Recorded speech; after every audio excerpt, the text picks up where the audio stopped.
Hello, hello, Danger Noodles. It is I, the Great Dr. Bright, and Jiri. Hey. So, as you can tell, we are doing content farm streams. Yeah.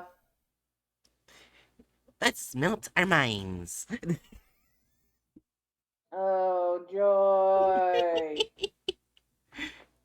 We're Anyways, starting with 4158, right? yep, Charlie. Big Charlie. Basically a giant mutated com cow.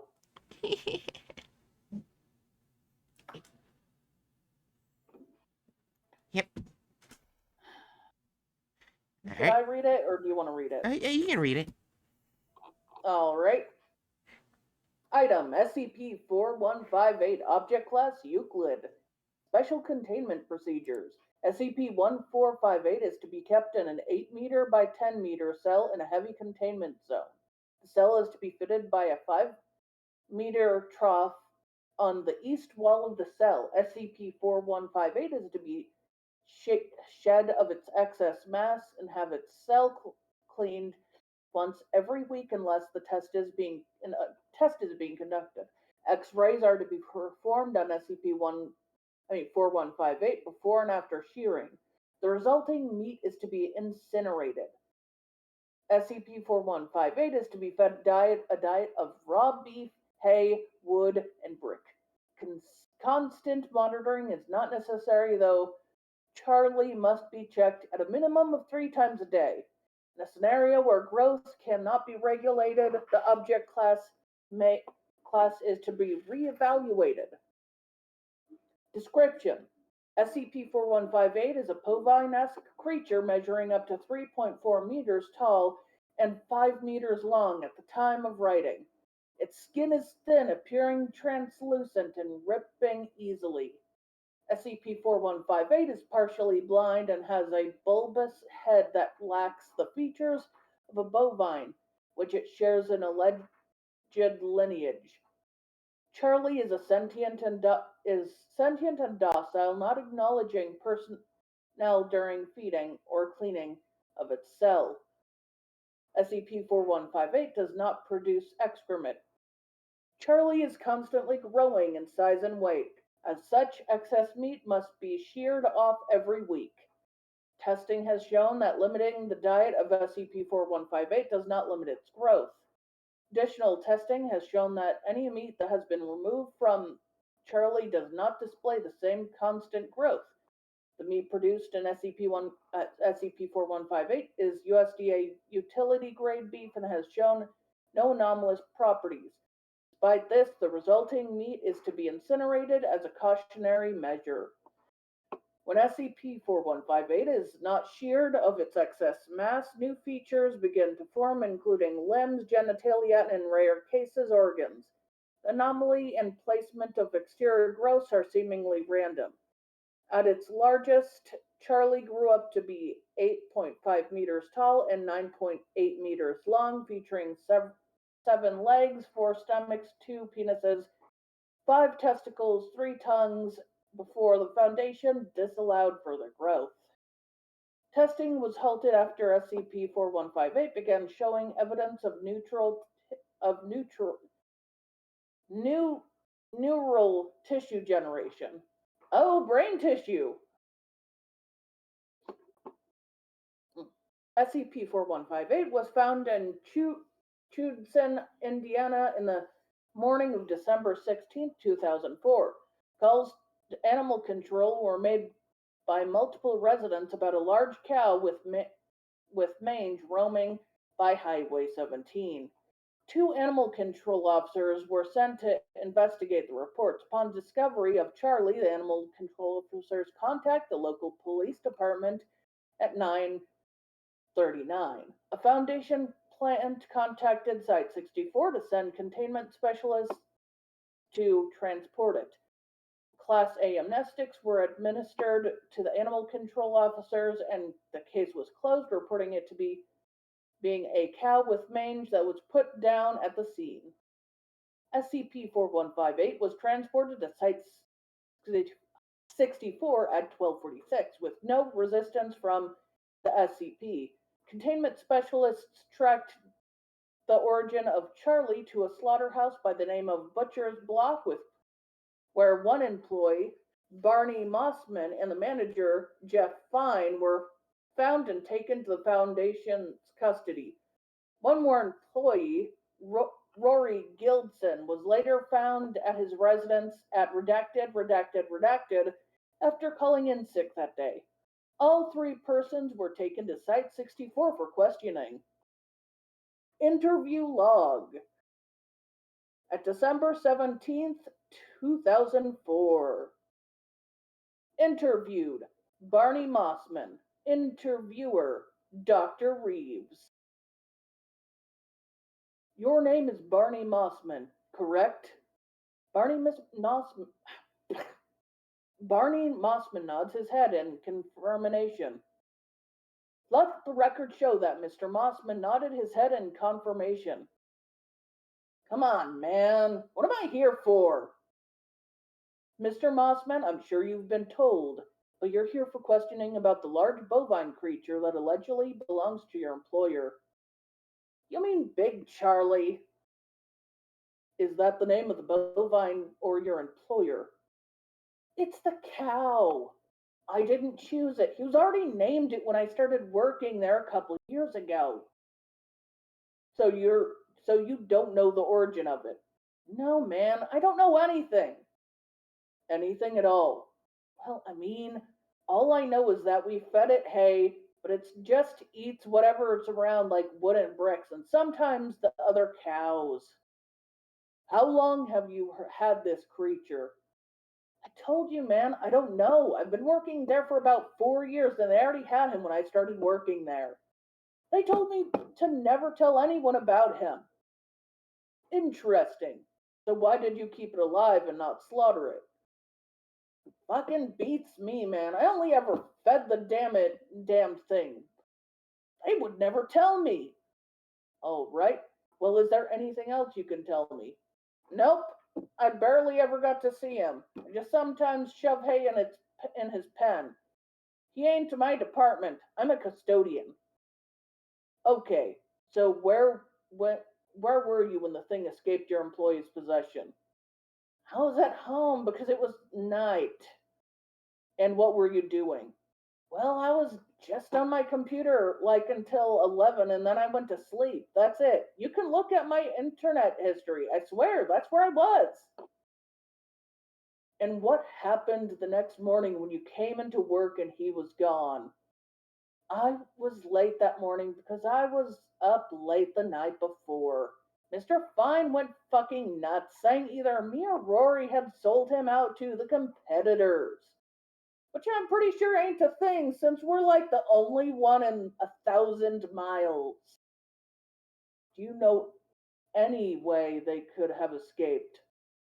No way, man. That pen he's in's the sturdiest pen I've ever seen in my life. Only someone with the keys could have opened it. Do you think that Rory Gildson or Jeff Fine could have sold him or something? No way, man. Those two love that thing. Rory treats it like his son or something, and Mr. Fine would never. Elaborate as why Mr. Fine wouldn't. I don't know, man. He treats the thing like an idol or something. Like I said, they never told me why they kept him, so I don't really know why, but I do know that he would never. Would Rory Gildson know? Probably. If you want to know anything about Big Charlie, you ask him. I just feed him, but Rory cleans him and gives him checkups and shit. Well, all right then, Mr. Mawson. I guess if that's all you can tell us, then we're done here. End log. And then there's another interview, also the same day, December 17th, 2004. Oh, this was with Dr. Reed. Oh, no, this is with Dr. Gilson. Sorry.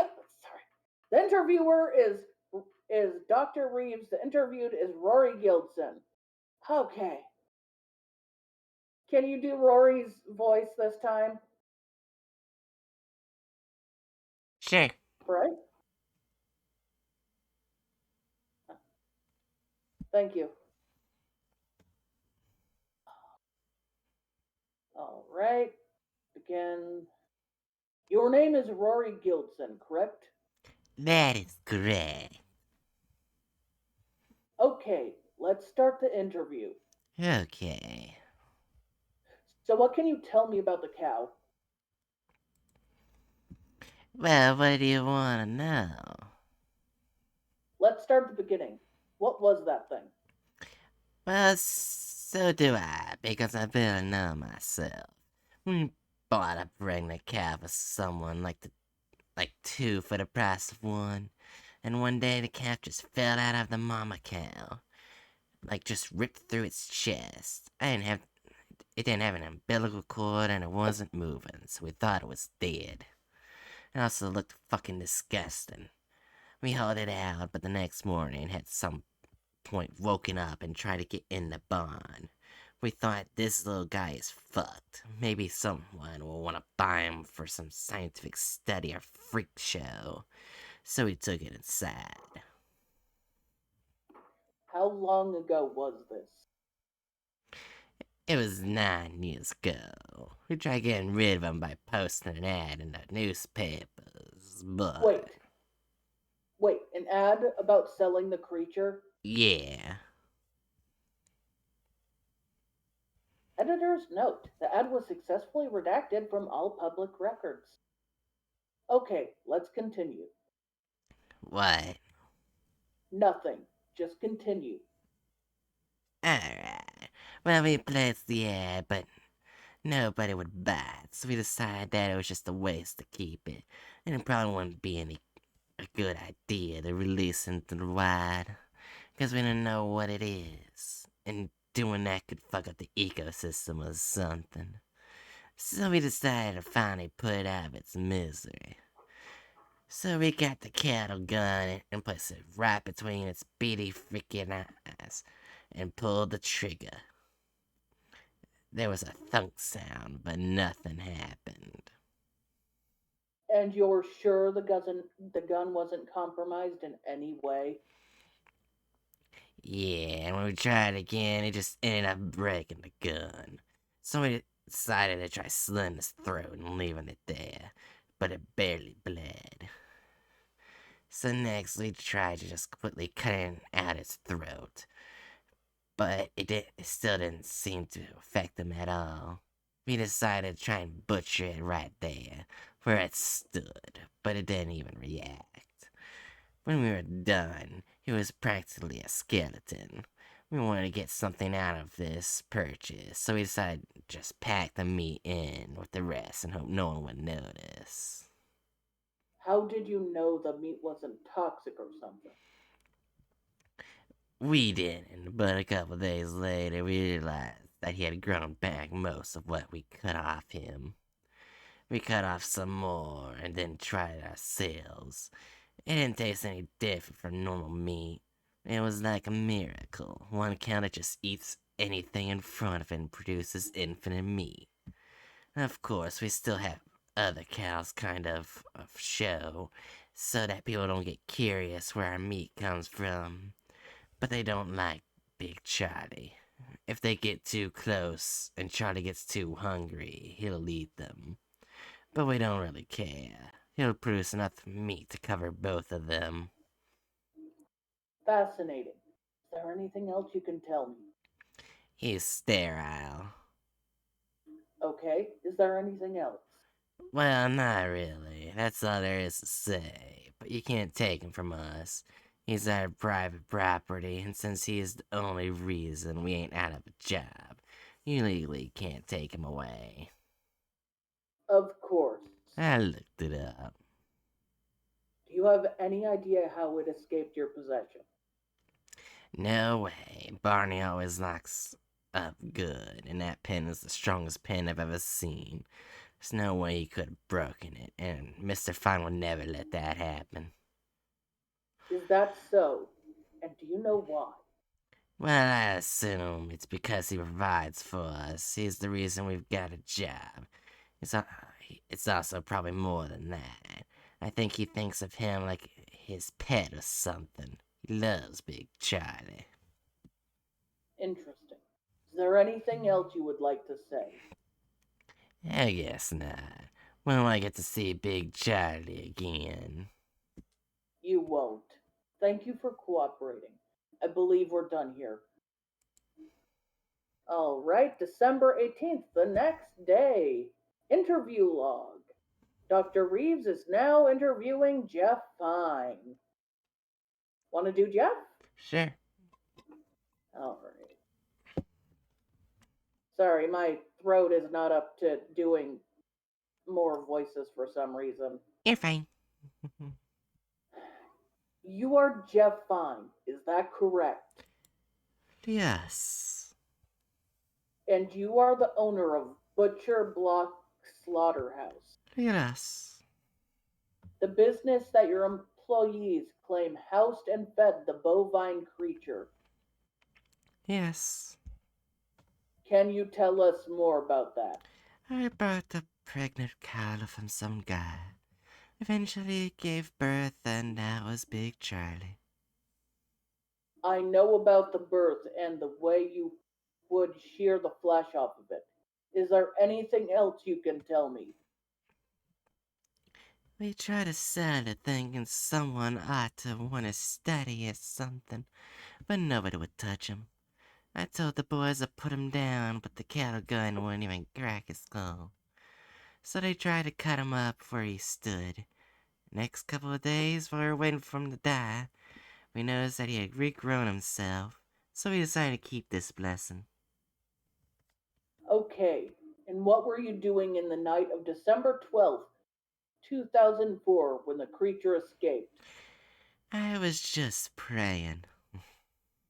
To who, when, and where? What do you need to know? Mr. Fine, answer the question.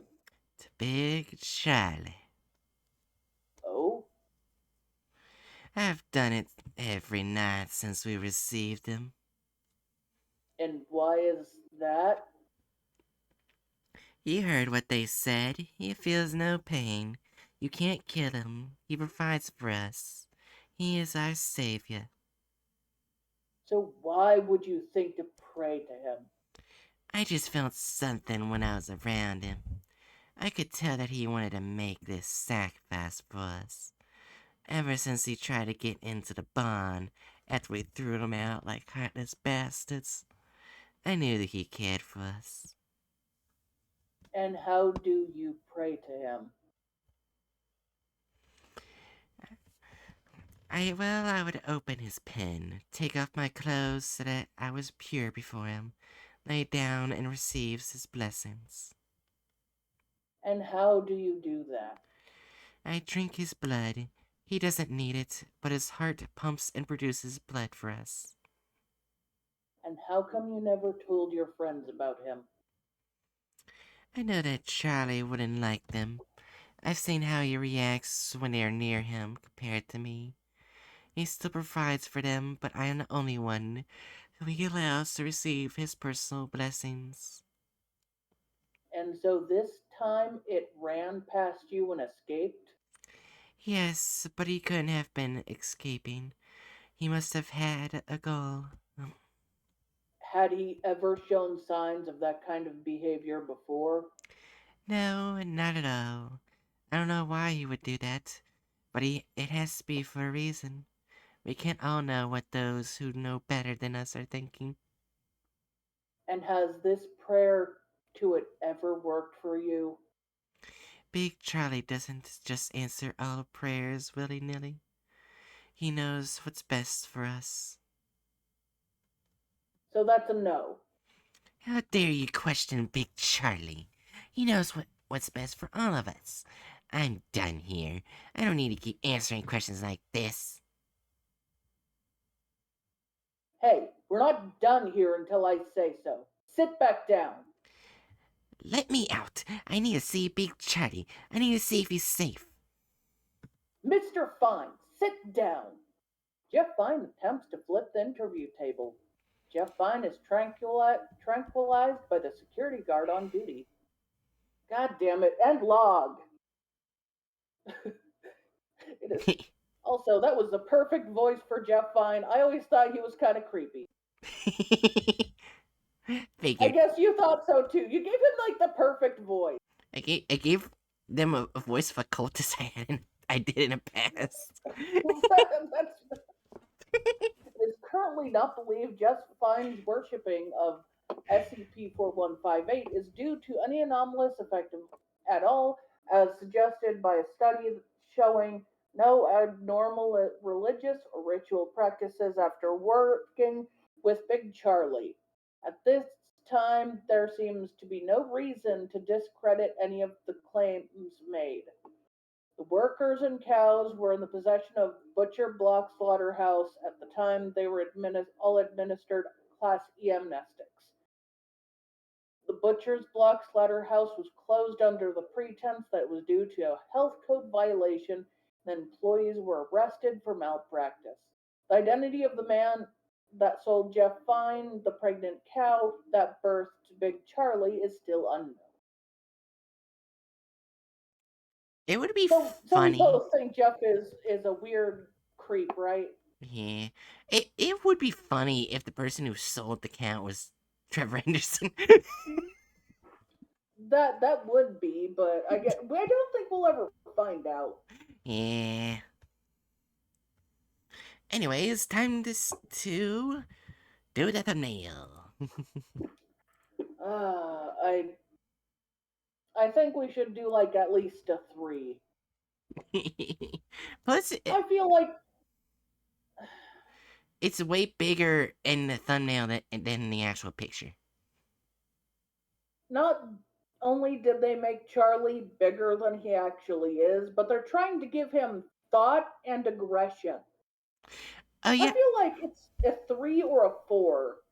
Wait, I just realized something. In the thumb. Wait, hold on. I'm gonna look back at Big Charlie for a moment. Yeah, Big Charlie has a fatter stomach too. They made it Yeah. really thin. Also, the it makes him look like he has no skin at all. And while Yeah. it is translucent, it's still skin. It still exists. Mm-hmm. Also, they forgot to give him blind eyes. Those Yeah. eyes look way too focused and sharp. He can't see. And also, the cows don't look panicked. They're just sitting there like, oh yeah, this is Yeah, I'm fine. pretty sure even though Charlie is a cow, the fact is, animals don't accept animals when they're this malformed. They'll Yeah. panic, they'll leave, they'll flee. It's not an anomalous thing, it's just a thing animals do. Mm-hmm. That's also why animals tend to abandon or kill their children when they're born too malformed. It's basically nature's way of getting rid of the thing they can't take care of on their own. Yeah. Sometimes we can save them, but the animals can't. Charlie's a bit different, but that's why it's an SCP. Yep. All right. So That's we us. both agree that it's a 4.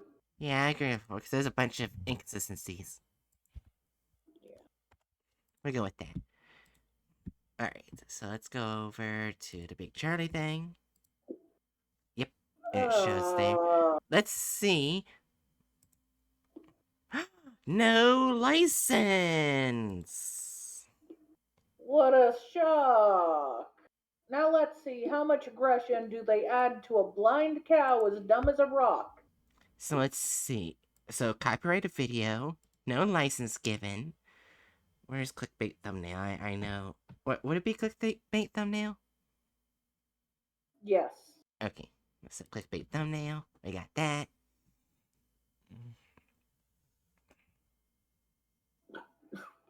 Alright, we ready? Yeah. Alright, in 3, 2, 1.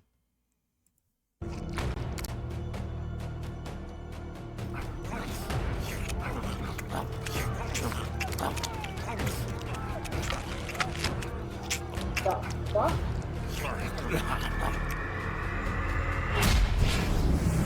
It took 10 seconds to You know what? already I'll be give right back. violence and gore. I'll be right back. I feel like I need to grab some food or drink or something for me to deal with the whatever the fuck is gonna happen. I already clicked violence and gore. Okay, that's fair, but I'll be right back. I just need to Alright, get something to help me cope with this. I'll go intermission then.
Okay.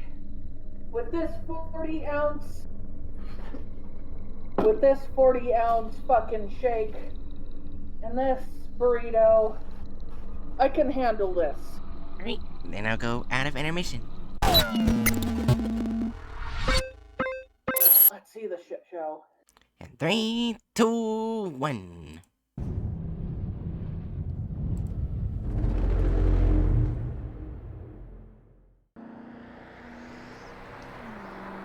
Martin, have we already started? Well, of course. And why drag out? Get started. Well, then, My name is Vivian Adams, and this is my cameraman, Martin. We are employees of the online news outlet 7 News. Tell me, where are we going? For a scoop. Well, seriously. We're heading this way. There is an interesting village called Big Charlie. All I know about it is that people live there in a closed community. They have almost no contact with the outside. They made the SCP a village. I think they gave him a village of cultists. Yep. Outside world, and they also worship some strange deity. Creepy. And how did you find out about this village? Actually, it's a secret, but so be it. I'll tell you. I got into my boyfriend's work documents. Kyle works for some secret foundation. Actually, he forbids me to dig into his papers. You know, top secret and all that. But I'm a journalist. My job is to find what is hidden from prying eyes. Are you sure it's not fake? That the village actually exists? Let's check it out now. There's not much left. A couple of miles, and we're there. Damn, what is it? Well, here we are, getting stuck somewhere in the middle of the boonies. You know what the strangest thing is? I found these in all the wheels. Look! As if they were deliberately scattered. All 4 tires are punctured. We don't have that many spare wheels. And what are we going to do? Don't know. But wait, someone is coming. This is Mr. Brewster, and we were very lucky. Firstly, he is the owner of an auto repair shop, right? Right. And secondly, he lives in the village of Big Charlie. Ta-da! Martin, we're here. Well, that's a Wait, hold on. The very beginning of this so far, except for the eating of meat, it follows the exact. I forgot that. It's really something. It's a movie Nicolas Cage did, and it's based off of Five Nights at Freddy's. It's following the exact sequence at the beginning. I kid you not. God damn it. Of course. Just press play. mercy. Mr. Brewster agreed to take us to the village and fix our car. Is that right? Right. Not a very gabby guy, but there is nowhere else to wait for help. That's how our report began. Martin and I finally got to the village. Or rather, Mr. Brewster drove us to the guest house, where we decided to stay for a few days. He took our car to his workshop and said that tomorrow it would be as good as new. Right.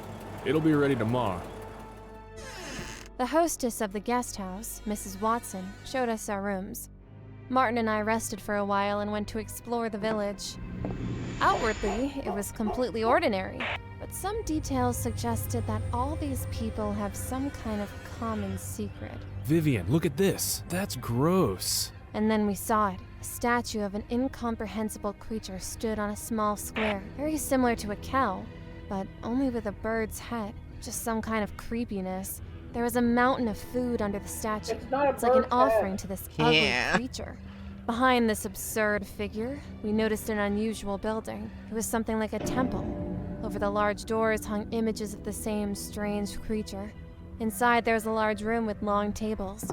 Probably some meetings or gala dinners are held there. What do you need here? Who are you? This is Pastor Jeff Fine. He is the spiritual leader of the community in this village. I'm sorry I've shouted at you. I didn't know we were having guests. But you arrived at the right time. We've been kind of waiting for you. Really? It seemed to me that the villagers don't like visitors very much. That's true, but we still don't mind if someone is interested in Big Charlie. Tell me, what is it? This is a sacred legend that all of the residents of our community believe in. No one knows exactly how it appeared. A legend says that many years ago, a What? calf was born to a sick cow in a backwater slaughterhouse. It was very unusual and did not look like a cow at all. The owner of the slaughterhouse decided that this would not be of any use and ordered the calf to be slaughtered. It was cut into pieces when suddenly an incredible thing happened. The calf's head grew a new body. It didn't die. It What? was a real miracle. Then it became clear that this calf was sacred, sent from above. It was named Big Charlie, and people began to take care of it. He grew up fast and ate everything that was given to him, even bricks and trash. And at the same time, meat was constantly growing on it. Lots of meat. It was cut off and consumed for food, and Big Charlie gave more and more. For the residents of our village, Big Charlie is a symbol of fertility. We believe in him and worship him. It turns out that faith in Big Charlie feeds the residents? That's right. The faith and a small cow farm outside the village. We sell meat to the outside world and eat it ourselves. Every evening, the whole community gathers in this temple and gives a meal in honor of the sacred Big Charlie. Come to dinner. Share a modest feast with us. That's very kind of you, but I think I'll refuse. I'm a vegetarian. And I don't mind a big, juicy steak. Great. Then we will be glad to see you at our table. What the fuck? Brothers and sisters, let's praise Big Charlie for the food he gives us. For meat and faith. For meat and faith. Heck, how delicious. To each his own, Martin. I'm pausing it because the lip syncing and voice acting don't match up, and it's bothering me. Have you noticed that? Yeah. So we're gonna click bad voice acting. comment that Charlie would have been born at 2003, so if he's still alive, then he would be 21. Therefore, not only does this entire story make no sense and does not align with the Foundation records, the cow is not old enough for any of this. Yeah. He's not been around for generations. He's a fucking cow.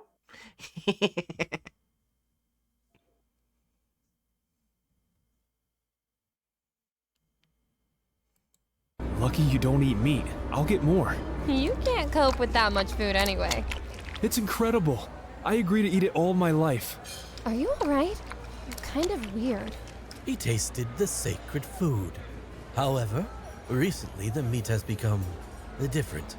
It's losing its taste. Brothers and sisters, Big Charlie began to starve.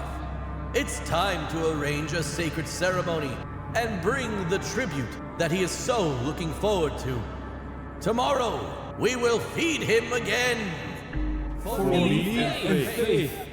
Believe me, after the ceremony, the meat will become simply ambrosial. Martin, just don't forget to film this ceremony. I can't wait to taste the ambrosia. Oh my gosh, they're The making next day, I went to get Martin. they're making the meat addictive. When it Yeah, just which it does not have any property of. yeah, it's just regular meat. Yeah. Charlie has no special properties besides the regrowth thing and somehow staying alive. Mhm. And the meat does not either. Yeah. Martin to take pictures of the village, but suddenly I discovered that my cameraman had disappeared somewhere. The hostess of the guest house said that he had left for the ceremony in the morning. Without me? I immediately went to the temple where yesterday's dinner was held, but it was empty. Only Pastor Jeff met me. The ceremony takes place in another temple, but it's already over. Your friend managed to film everything. Now he went with the brothers to see our farm. Don't worry and come to dinner. He'll be there by evening anyway. It was very strange. I decided to wait for Martin and find out everything from him. I was also worried that Mr. Brewster hadn't shown up with our car yet. I decided to go to the auto repair shop and find out what's up with it. The locals told me the way. And in a few minutes, I was already in a waste ground where there was a small repair box. Strangely, it turned out to be closed.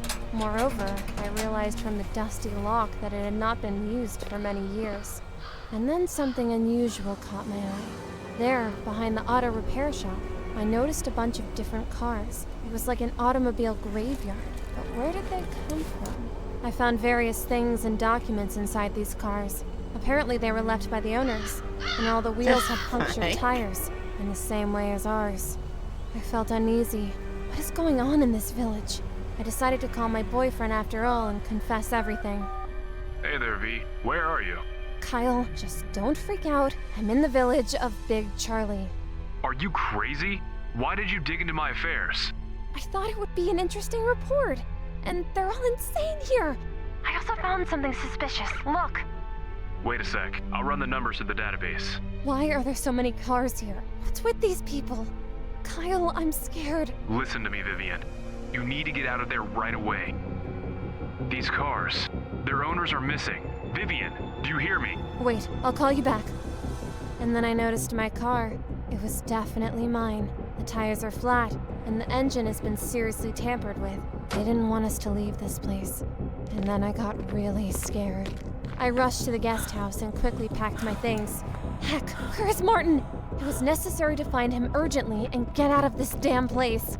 There was no one around, and then I realized that the whole village had gathered in their temple. ran like hell. I sneaked a peek inside, and damn, there was real madness in there.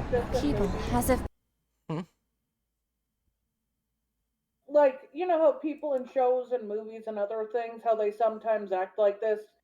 You just want to run, just yell, run, you stupid fucking bitch! Like, Yeah. I've never met a single woman in my entire life that wouldn't beat the shit out of these people, fix a fucking car, and leave. Or steal a good car. leave. I'd use my short devil experience and jump on trees. Do I just know a lot of aggressive women? Yes. Okay.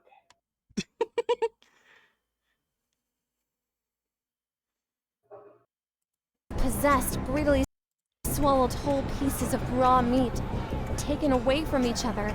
Someone was even convulsing, and then I didn't notice how the pastor appeared. And here you are. Well, that's it. Your report ends here. And then there was darkness. I don't know how much time passed. It took me somewhere for a long time. It seemed that we had gone beyond the village. Suddenly, I heard the heavy footsteps of some animal. It breathed hoarsely and licked its lips. Did you want to know about Big Charlie? So behold him. Okay, so they actually got the creature design right. Yeah. But that means they knew that they made clickbait. That pisses me off. No, it can't be! I mean, It they can. made him taller than he's supposed to be, but Yeah. I have the design right. Here is our breadwinner, who gives us meat and does not die. The legend I told you is true. There's just one thing I haven't told you. So that Big Charlie's meat becomes ambrosial, so that it gives healing and immortality. Sacrifices are needed. Martin! Did you feed him to that monster? You're out of luck. You're a vegetarian, and you couldn't taste Big Charlie's meat. But he wouldn't mind trying yours. After all, he's been hungry again. No, let me go! I was dragged to this monster. I saw saliva seeping out of his ugly mouth. Is it really going to end like this? When suddenly, everyone heard the roar of engines. The shed doors flew out from a strong impact. An armored personnel carrier with the inscription SCP Foundation on board drove into the breach. Special Forces soldiers emerged from it. They captured all these insane people and freed me. How timely it was. And when one of the soldiers took off his mask, I saw a familiar face. It was you! That's all that happened to me! I'm really sorry that I went where I shouldn't have. It's all right, V. It's all over. What have you done with this creature? With Big Charlie? We delivered it to the Foundation. Specialists are studying it. You know, it seems to me that he can somehow subdue people. Everyone who has eaten his meat begins to worship this monster. Nonsense. Don't pay attention. Go home and rest. Yeah, and, don't tell anyone what happened. I'm glad that everything turned out well. Let me show you out. Should be anesthetized. Do you see they're going to get a youth? I'm going to guess, although they could euthanize her, like they could be leading her to a place where they'd euthanize her, which, as in not euthanize, but like where they anesthetize. There we go. Yeah. That's the proper word. Where they could be taking her to a place where they anesthetize her and remove her memories. I think they're going to feed her to Big Charlie. Oh no. I'll finish my business soon and come. Tonight's dinner will be wicked good. We just need to make some preparations. Here.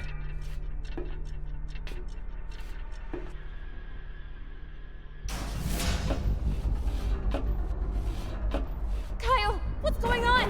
Let me out! I'm sorry, Vivian, but it was necessary.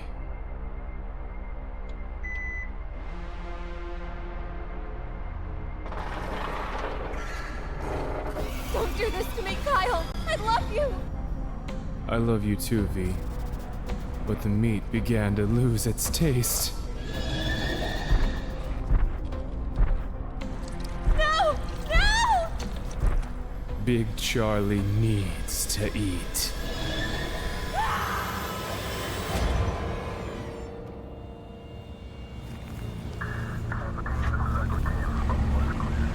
This is what they did to a docile cow that can't see anything and will eat anything near it when it's hungry.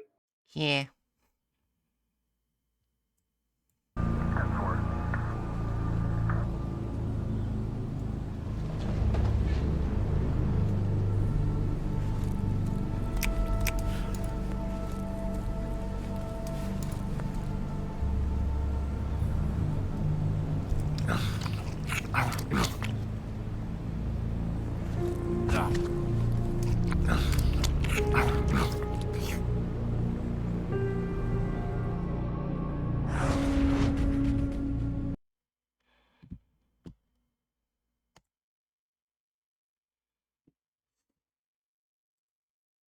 I hate it, thank you.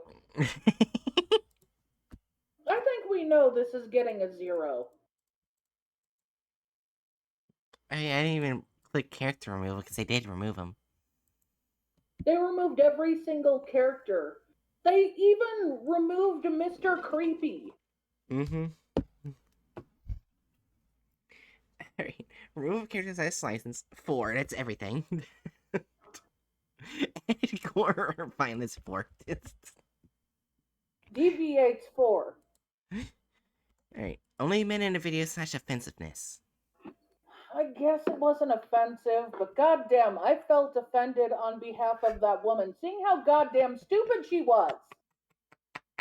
I feel like her sheer amount of stupidity needs like a 1 or a 2. We can go with 1. Have you ever met a woman that was actually like her? Have you ever met a woman who looked at people who are acting like cultist cannibals and go, you know what, I need to stay just a little longer?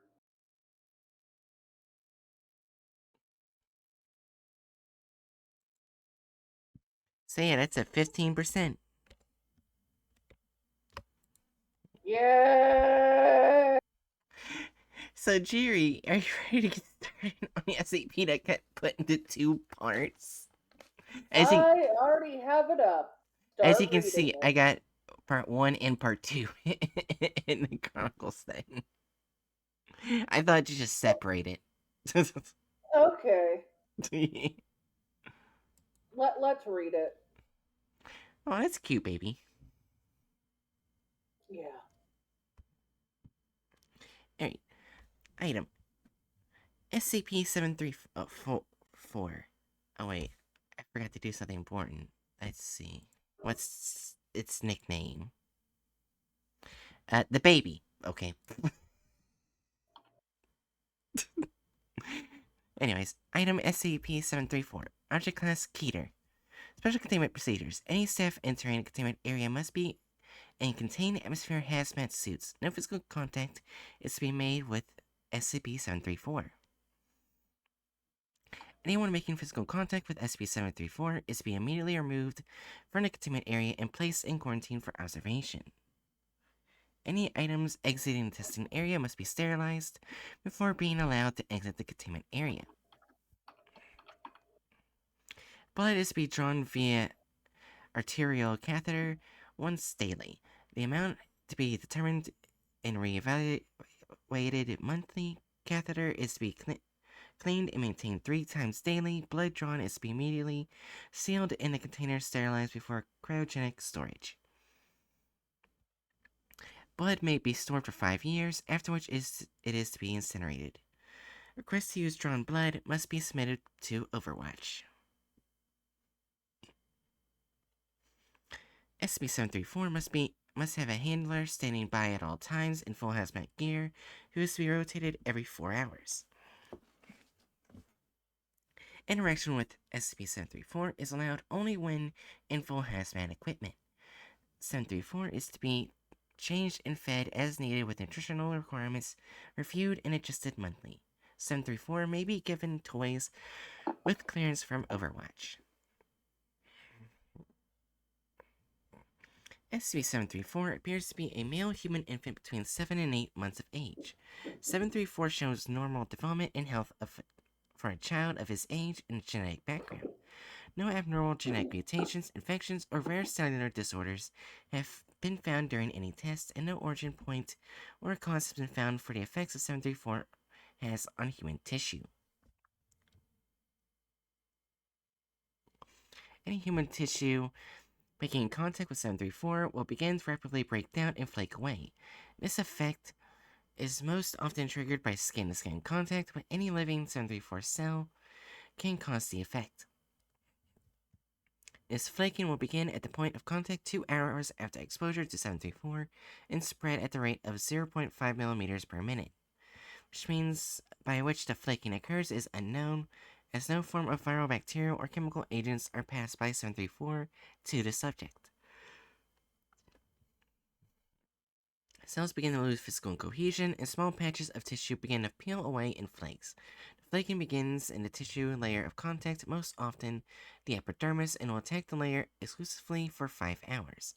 After 5 hours, the effect will begin on the next layer and continue in this manner until all tissue layers are affected. This process is extremely painful and becomes progressively more debilitating as nerve tissue, blood vessels, muscle tissues, and skeletal structures are exposed, then eaten away by the effect. No treatment or procedures short of amputation of the affected areas have shown any success in halting the progression, with amputation having a success rate of 72%. Due to non-infectious nature of this effect and its low survivability rate, blood drawn from 734 is a very high strategic value. An arterial catheter has been installed to provide a constant supply of blood samples, which are currently being stockpiled and researched for possible application in Foundation activities, both covert and military. 734 itself has shown above average intelligence and physical aptitude and proposals to train and condition 734 to become a Foundation operative once the matures are under review. What's this? Oh, it leads to other SCPs. Huh. Okay. That's okay. Oh, well, the other one is not an SCP. It was Oh. amnestics. Okay, so this can help produce amnestics. Okay, that's good to know. I want to give a brief description of the train one. That way we know what it is. Alright.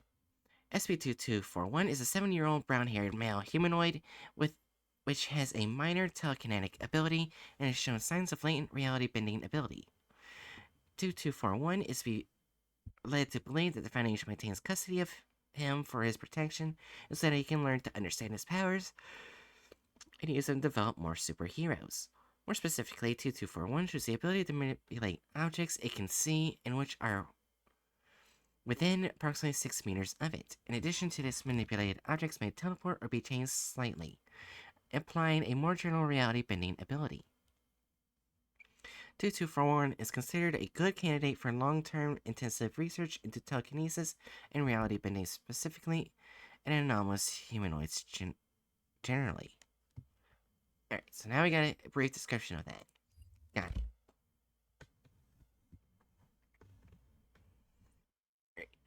SCP-734 was recovered at Redacted Medical Hospital after reports of massive outbreak of an unknown form of flesh-eating bacteria in a maternity ward. Foundation operatives quarantined the area and found several nurses, 4 doctors, and 1 infant infected by 734. 734 was isolated and contained after interviews with staff. The mother of SCP-734 was not found, and no records of her discharge from the hospital were found. It is assumed that she was affected by 734 during birth and died from the effect. How she was able to carry 734 to term remains unknown. I have a theory. Oh, what is it? The effects probably didn't start until when they were ready to be born. So it probably didn't start until she started going into labor, which you can't exactly get rid of it unless it's the old-fashioned way at that point. Yeah. If you go into labor, they will not give you a C-section. That's what happened to my mom. She was listed for a C-section, and then I put her into labor after having been carried for 10 months. Ah.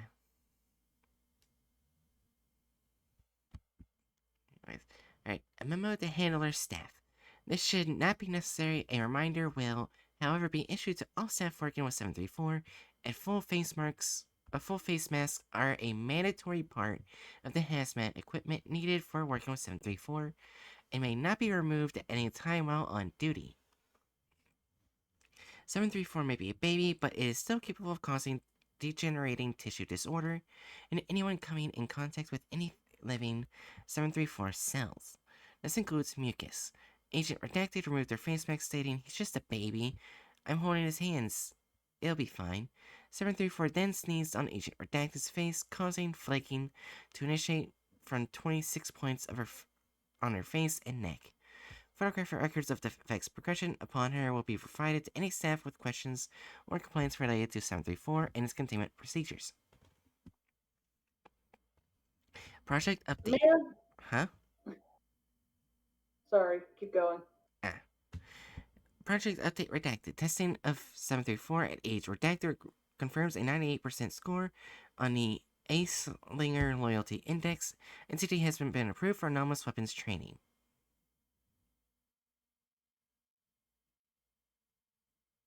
Damn.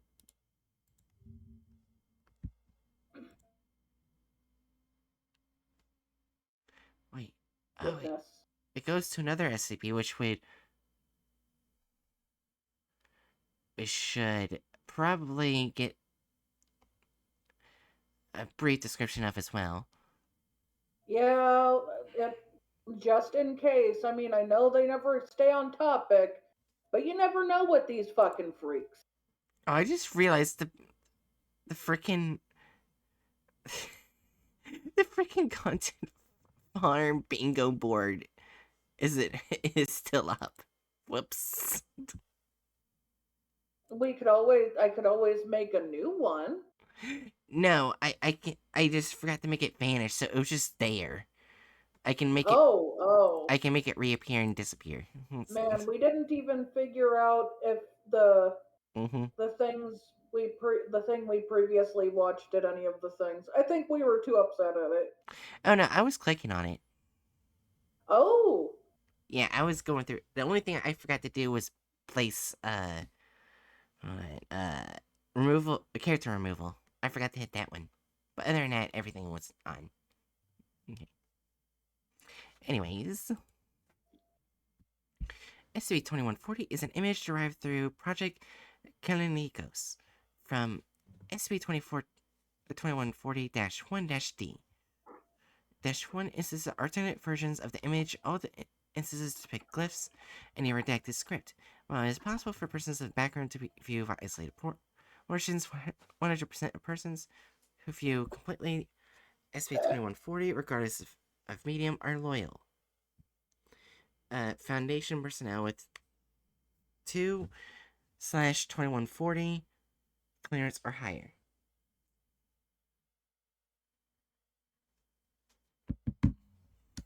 These persons invariably have highly corroborated personal histories with multiple eyewitnesses known, Foundation colleagues, and documentation consistent with this profile. The presence of corroborating physical evidence supports the hypothesis that this is a retroactive alteration to personal history, such that the persons will always have been a loyal Foundation employee with appropriate clearance. It is suspected that this anomaly follows a path of least resistance and alters the minimum necessary number of events. No record exists of any experimental test subjects or any other person lacking appropriate background and clearance viewing a complete image.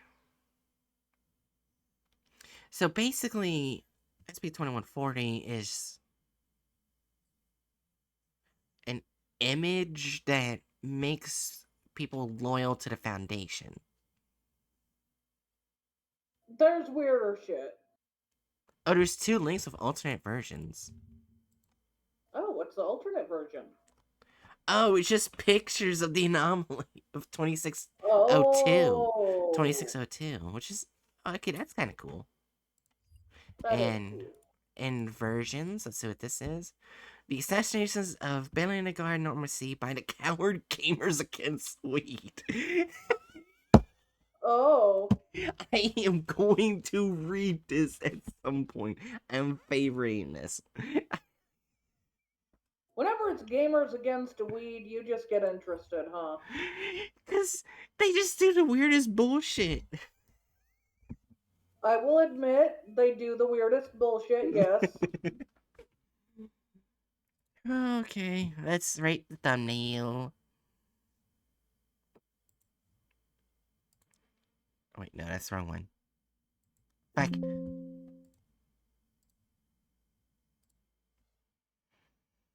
Let's see. Alright, let's show it on stream.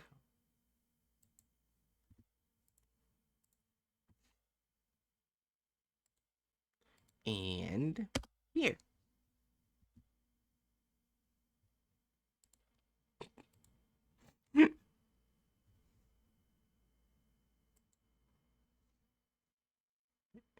You see it, Jerry? I haven't looked yet. I'm kind of dreading it. Oh.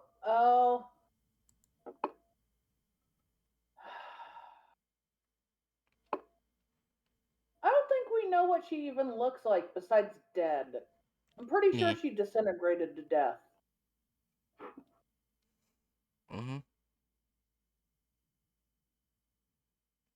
I would rate this a 4. What about you? I guess. Yeah, because I don't think it progresses that fast.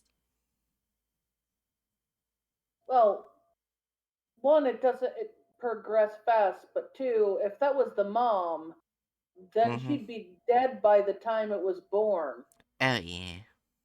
3, newborns don't look like that. Mm-hmm. That's an older baby. They're smaller, they're pinker, and the umbilical cord, a piece of it is still attached to them. It detaches after a bit. Alright. So, I put that as a 4, but would you consider it clickbait? What?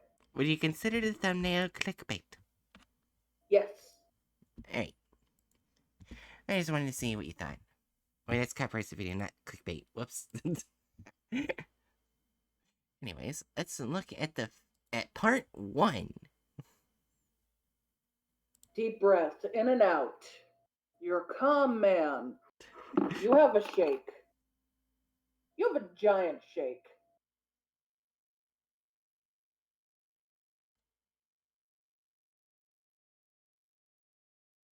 Oh no, I went to see the comment. The only criticism I have is this pretty big one is that no one from the SB Foundation would ever announce themselves publicly like that, even if they are giving them a drug to wipe their memory. There's still a chance that the drug will fail or wear off after a while, so they would never announce themselves. Are you surprised?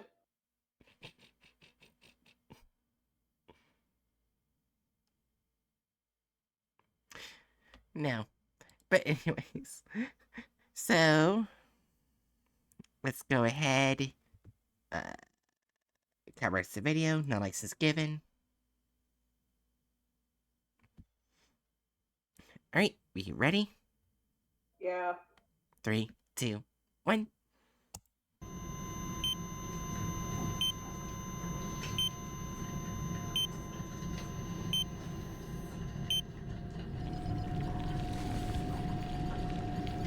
They do not know how to draw babies. Oh, hold on.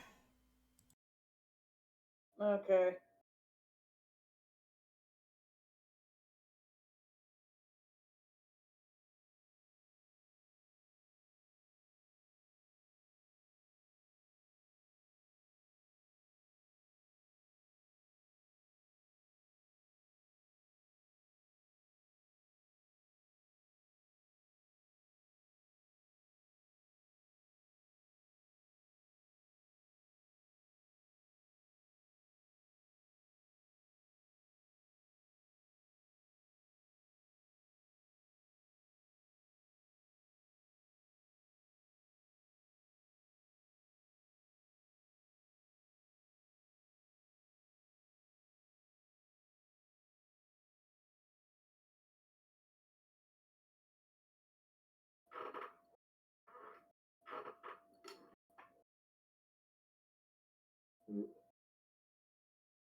Sorry about that. There was a bird at the window. Yeah, it's all good. Alright, let's go back.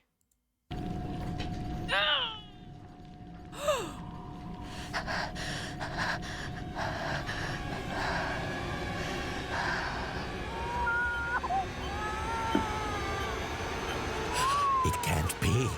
We finally got it. Why? Right.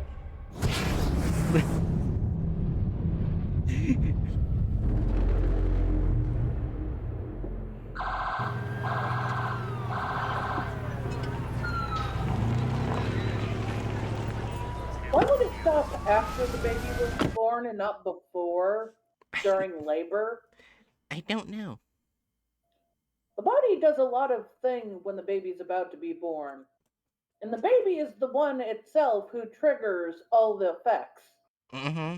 So wouldn't that be when it starts? Yeah.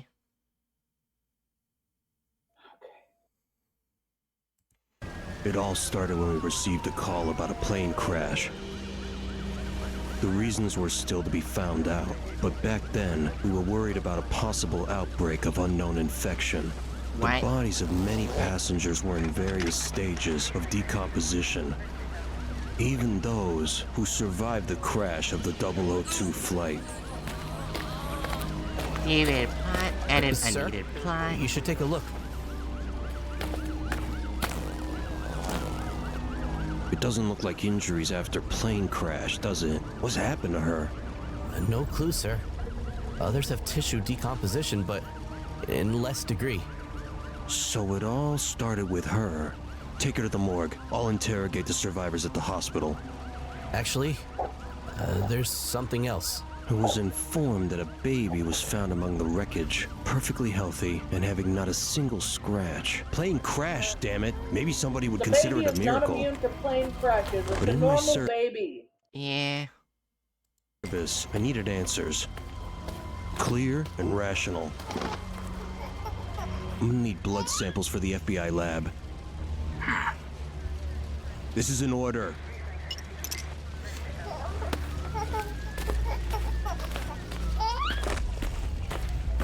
Why? The dead bodies were sent to the morgue. Survivors were submitted to the hospital. I went to check on an old friend. Ask for some help. To a baby.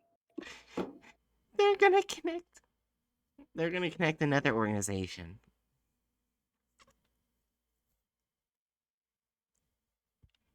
Because I think that's what that Sim was referring to. I know, that's why I'm upset. The baby is not connected to an baby.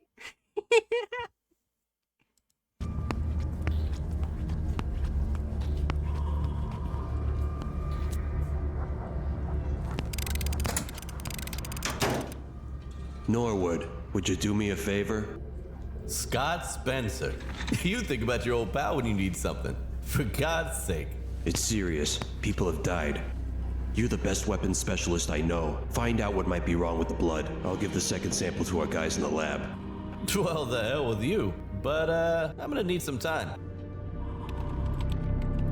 I went home. I already knew that the crash plane was making a night flight from Hawaii. But now, I was more interested in something else. There was only one woman with an infant on the passenger list. That Diana sounds Marsh. unrealistic. Sorry. What was that? I didn't hear what you said. I said that sounds unrealistic. Yeah. I've been on at least enough flights to know that there's going to be multiple babies, there's going to be multiple children because people exist and people need to get to places. Yep. I did have done 4 flights. Mainly because for some reason, when I went to go to Disneyland for apparently my birthday, which I think is the Florida one, yeah, it's the planes that would go from Virginia to Florida. Yeah, they just didn't work. We had to go to Virginia to Alabama, then to Florida. Oh, magic. Yeah. I did it twice. Anyways. I ran a background check on her in the FBI's databases. She was an anesthesiologist from Brooklyn. As for the close relatives, she had a sister. That's whom I should have visited. Diana's body's the only one that has remained unidentified, because there was nothing left to identify. Spencer's on the line. What kind of emergency is this? Heck, I'm leaving. I rushed to the clinic where the survivors of the crash were taken. There was some kind of hell.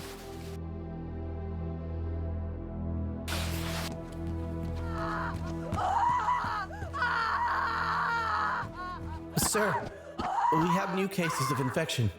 Like the passengers on 002 flight, all affected interacted with the surviving infant. They all have wounds with traces of decomposition. The baby sneezed in the poor nurse's face and she lost her eyes. What is this new delivery? I'll interview the witnesses.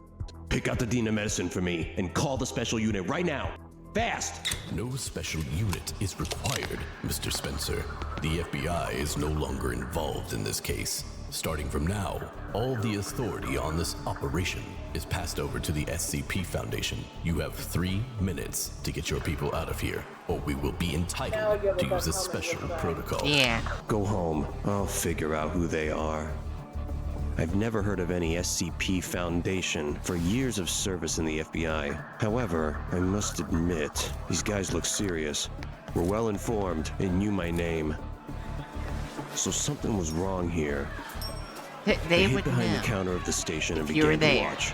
The Foundation's people worked clearly and smoothly. First of all, they took the baby and injected something to the staff, who had no visible injuries. But others were less fortunate, terribly mutilated. Screaming infected crawled in agony along the hallway while the staff silently examined them and took them out of the hospital. The heck are they gonna do with them? When everything finally quieted down, I got out from cover, and the first thing I did was call Diana Marsh's sister. I was 100% sure that something was wrong here. Linda Marsh, I'm Agent Scott Spencer. This is gonna sound crazy, but... Do you want to talk about my sister? I knew this was going to happen. I'd rather not do it over the phone. Please, come urgently. I have something to tell you. But at Linda's house, I realized it was too late. A sister in the, People from the SCP Yeah. Foundation got to her earlier. Damn it.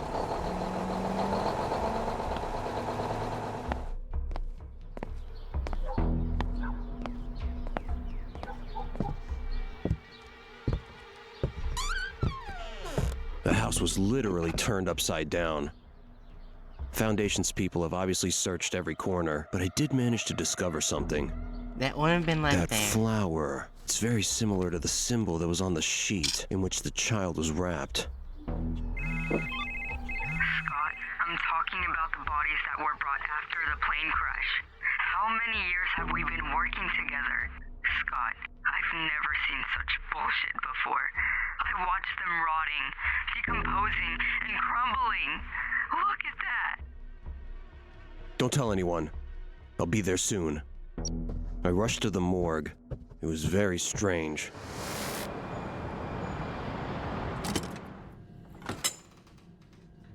Oh, Spencer. Where are you from here? Jill, we talked 20 minutes ago. Show me what's left of those bodies. What bodies? Hey, did we have a party last night? I don't remember a thing, and my head is buzzing. Are you kidding me? Unbelievable. They managed to clean up everything here too, and they took the remains and treated Jill That's with not some how kind of the trash so message she looks forgot like. everything. Yeah. It's a very thin needle, so it wouldn't be noticeable. Let alone look like some weird honeycomb shaped thing. Yeah.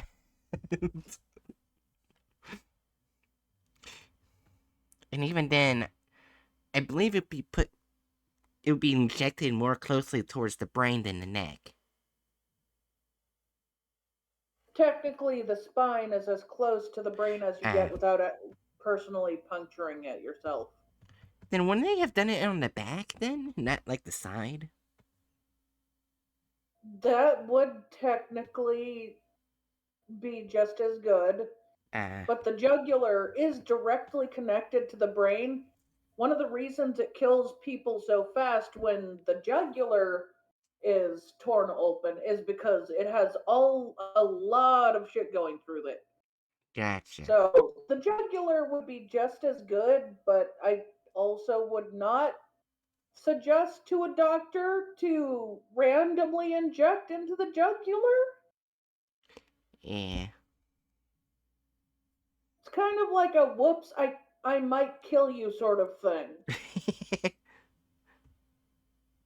So far we have no license given, copyrights to video, clickbait thumbnail, deviated plot, added unneeded plot, and bad voice act. I'm probably gonna keep bad voice acting clicked.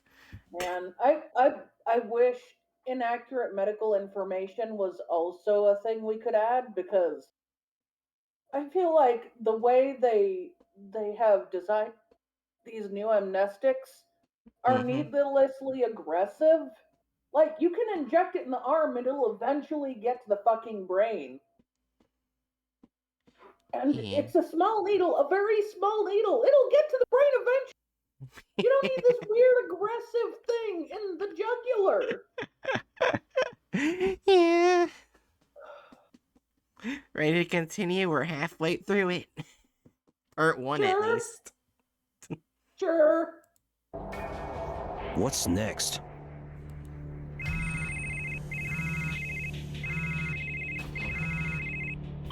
Scott Spencer, I'm calling on behalf of the director of the FBI. You were at the crash site, right? We have to meet, urgently. Where are you? Now it became clear what was next. It was my turn. SCP agents want to get to me too. They will only brainwash me at best. My own safety was now under question. I had to deal with the mess I got into. Image of the flower. It was the symbol of a mysterious tribe on a Hawaiian island. And that island is the only place on Earth where this strange flower grows. Maybe. I'm going to say, I've never heard from my stepdad's family in any way of a mysterious tribe that lives there in Hawaii and has a mysterious flower print on it. Yeah, because I'm pretty sure we already know all the tribes that were in Hawaii, right? Yes. So yeah, so that makes no sense.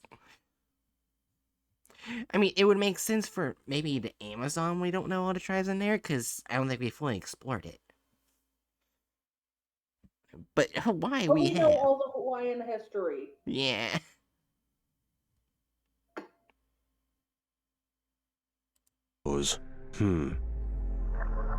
What a coincidence. Fact, It was from the the plate. last king of Hawaii and the last queen, those siblings made painstaking efforts to preserve their people's history. Dang. Based. Well, there was a lot of people trying to wipe it out, so it makes sense. Yeah. And they were well educated. Alright. Well, let's see if he gets racist. Where Flight 002 departed. Whatever's going on here, the answer must be found on this cursed island. I uploaded its What? detailed map to my phone, and suddenly, I heard heavy footsteps outside the door. How quickly they found me.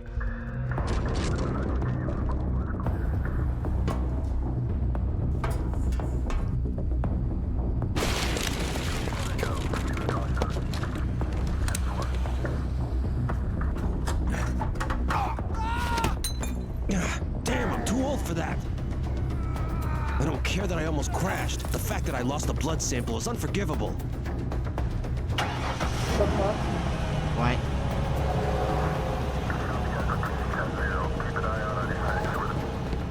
Please don't insert more racism. This foundation Oh, had been God. pressing hard on me. Broke into my apartment, set up an ambush at my car. I could only run.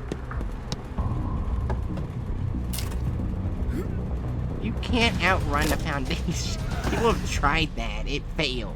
Ugh, why does it hurt so much? The hell? It couldn't happen. And then I realized that my problems, in fact, had just begun. Not only did I break the baby's blood sample, I also got my hand into it.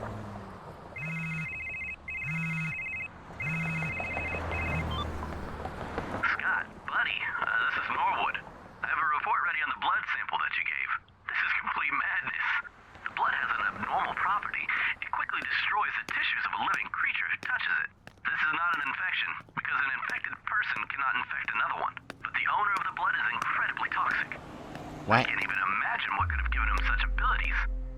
Norwood, I think I'm involved now. I stained my hand with this baby's blood, and now... How long have I got? Oh shit, buddy. Tissues decompose at a rate of 0.5 millimeter per minute. You have 24 hours. No more. Hey, who are you guys? What do you need?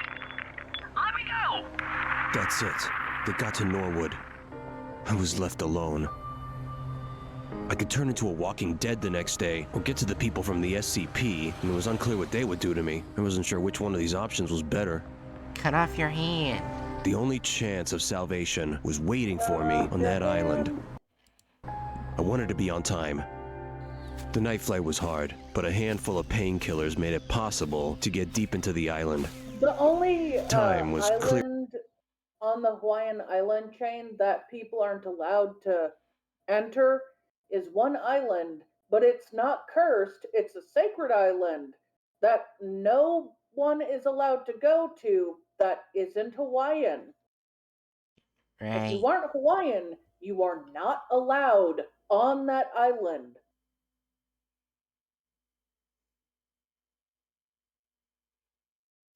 Clearly not playing into my hands. I felt lousy. Yeah, I thought I was definitely finished. After all, apparently, I should have reached the tribe's habitat a long time ago. But there were only jungles around. Down that racist argument. We will find And out. suddenly, I noticed a human shape. I didn't have time to examine it. Another person grew up behind me, and I was knocked out by a sharp kick to my head. When I recovered in the lab, I couldn't remember what had happened. But the terrible pain in my arm quickly brought those memories back to me. Yes, white people. And as soon as it happened, What I person is a immediately black recognized the person? flower on the Neither of walls. them look Now it Hawaiian. was obvious that this was not the symbol of the tribe. It was the On a logo forbidden of some island company. in the Hawaiian Islands. Yeah, this isn't racist. So when you click the racism one. I think you're clapping as yes. I'm only slightly angry. What's going on here? Who are you? No, sir. Who are you? And And why another are white you here? person From the This part of the island. mysterious tribe from the Hawaii. Yeah. Well, he said a bit earlier that it wasn't a tribe, it was for an organization. Apparently he just found out by being dragged in here. Okay. Island is a private property. Sorry for the rude hosting, but we don't like guests here. My name is Scott Spencer. I'm an FBI agent. Brooklyn, New York. Was investigating a case. The plane's crash. There was a woman with a baby. The woman died, decomposed alive, like most of the passengers, but the source of the infection seems to be that baby. And damn, it touched his blood. Now, my hand. I'm here to find a way to stop it. You can help me, right? Tell me, Spencer, this baby, where is it now? It was taken by people from the SCP Foundation. They cleaned up pretty well and almost got to me. So, will you help me? Oh, you've come to the right place. The fact is that this woman, Diana, ran away with a baby from our laboratory. A fascinating story. Spencer, we'll keep you alive, but on one condition. I'm offering you a deal. Sure, anything. Just put me out of my misery.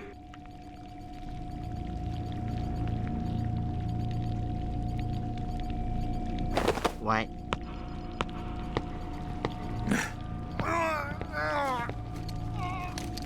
You know what? That's fair. That's probably the only way to save him.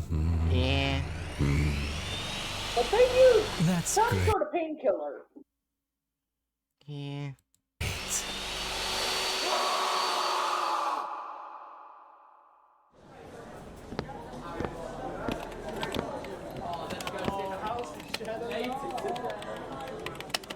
New York flight? Flying home? Did you like your vacation? Oh my god. Hand chopping off. I'm sorry, sir. I didn't understand. Don't mind. I got tired while getting to the airport. The vacation was wonderful. I think I'll remember it for the rest of my life.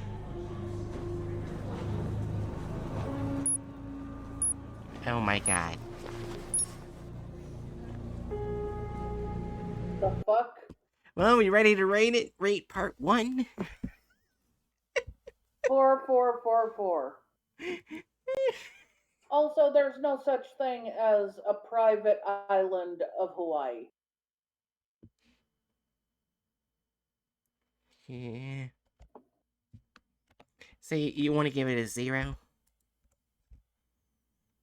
Well, can you think of something that's not a 4? No. I don't want to give it a 0, but we have to give it what it earned. Alright. Would you say anything is wrong with that? Nope. I don't want it to be a 0, but it's a 0. Also, oh shit! Fuck! What? I went to go back to Google Sheet and I accidentally closed it. My dumbass. Give me a moment, Danger Noodles. Okay, so SP Chronicles. Okay, everything's still saved. Good. Alright. So, Jiri. SCP-610 actually got updated recently. A lot more recent than I thought. Because that's the next one. I couldn't quite hear you. Oh, I said SCP-610 got updated more recently than I thought. Oh. It got updated this year on September 30th. Very nice. Yeah, they have more different art now, which is really disturbing. Well, I do think that's cool. I still think the stairwells updates were probably going to be more interesting than the ones for 610 will be, but you're the one who's the bigger fan of 610. I'm probably a bigger fan of the staircase.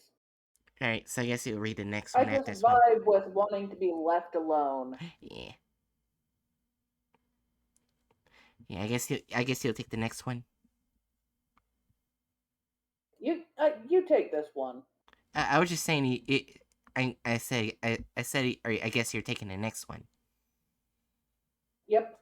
Yeah, gotcha. Alright, the next one is The Flesh That Hates. Item SCP-610. Object Class Keter. Due to the vast area of infections, SCP-610 covers containment is impossible. Isolation of the area has proved far more effective, and permission has been granted by the Russian government to establish a perimeter to keep people out of the areas due to guise of military operations. Should any organism display traits consistent with 610 be sighted near the perimeter, then the established protocol requires it to be engaged at range with small arms until immobile, then dispatched using incendiary weapons and munitions from a great distance as possible. Any living thing coming into physical contact with an organism infected with 610 is considered expendable and is immediately terminated and incinerated. Any persons coming within 3 meters of 610 infected life are to be immediately withdrawn from the area, be isolated from the rest of their team, and subjected to medical examination using only remote techniques to determine if infection has occurred, and appropriate steps taken based on that determination. At present, the known infection factors for 610's spread seems to be focused on physical contact. Drone movements with heavily infected areas have returned air samples containing minute particulate, which, when exposed to organic compounds, will result in the spread of 610. The results of these particular tests have revealed that most require several days to manifest, if at all, with the exception of direct contact with exposed lung and liver tissue. These particular tests show a rapid rate of growth, which requires incineration of the testing environment no more than 24 hours after initial exposure, with even a 2-hour mishap risking of compromised facility event. Given that this kind of rapid growth only occurs in organic material existing outside the human body, this form of infection is currently considered a minor concern. These peculiarities have given rise to a series of questions regarding the possible origin of the infection and in conjunction with the failed data expunged. Containment protocol remains at a scorched earth policy at this time, and no concern for transmission via water or air at infection perimeters exists, bearing situational changes in the field.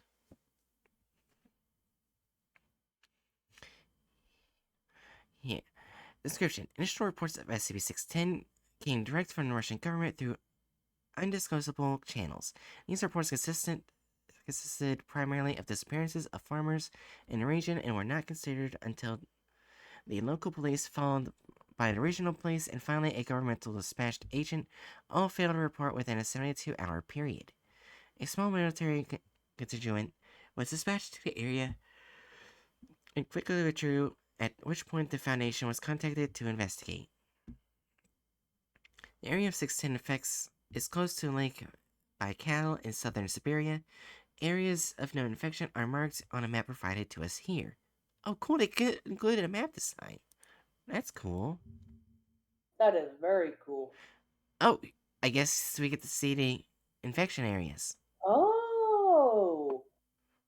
That is actually really cool. That is cool, but also terrifying. That is not a small amount of area. Yeah, it really isn't. So I'm guessing it got worse. Yeah. It's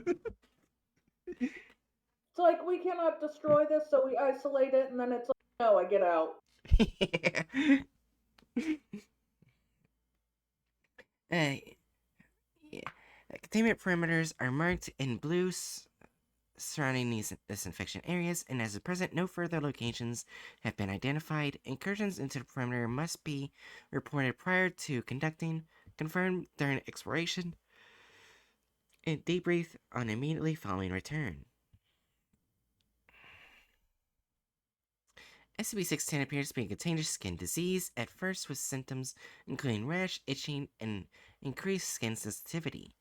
Within 3 hours, the disease will cause blemishes resembling heavy scar tissue to form in the chest and arm areas, spreading to the legs and back within an additional hour, consuming the victim completely within 5 hours. Exposure to higher temperatures vastly decreases the time for the contagion to spread, and complete infections have been recorded, occurring in as little as 5 minutes. After the completion of the infection occurs, the victim's life functions will cease for approximately 3 minutes, after which time they will restart at 2 to 3 times the activity rate of a normal human. Following this, the scar tissues on the victims will start to move of its own accord and grow at a rapid rate. Normal human features start to disappear at this point. Under the infection, and the path of mutation appears to be largely random. Subjects observed in this stage of infection have been recorded as growing 3 or more limbs of a type, such as arms or legs. The head may become misshapen or elongated or whited out, and parts of the subject may split open, from which additional branches of flesh will grow. The duration of this stage of infection is unknown, and not all subjects appear to progress to the later stages.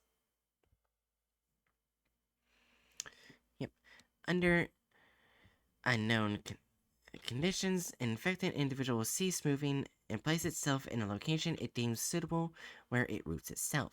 The flesh grown on the victim will then begin to spread itself across the surrounding areas and consume them. Such objects do not spread the infection as living creatures do. However, the effect of prolonged contact with these objects is recorded later in this document. It is assumed that this behavior is to create an area hospitable to continued growth of the other infected.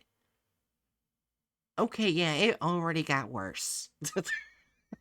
Yeah.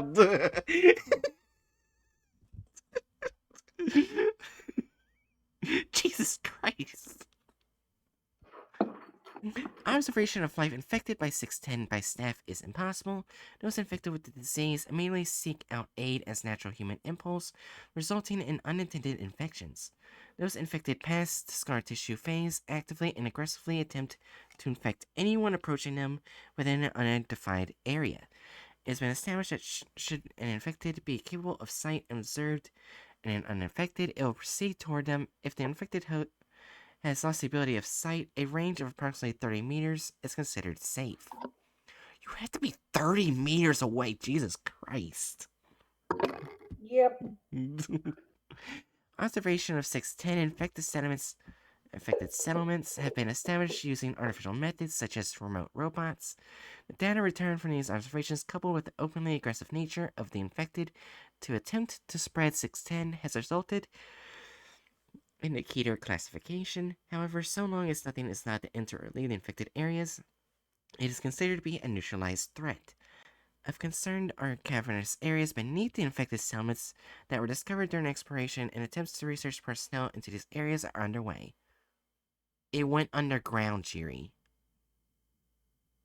Are you even shocked? Nope.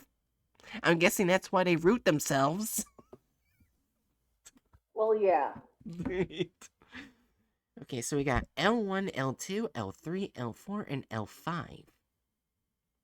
And there was an L6, but it's that expunged.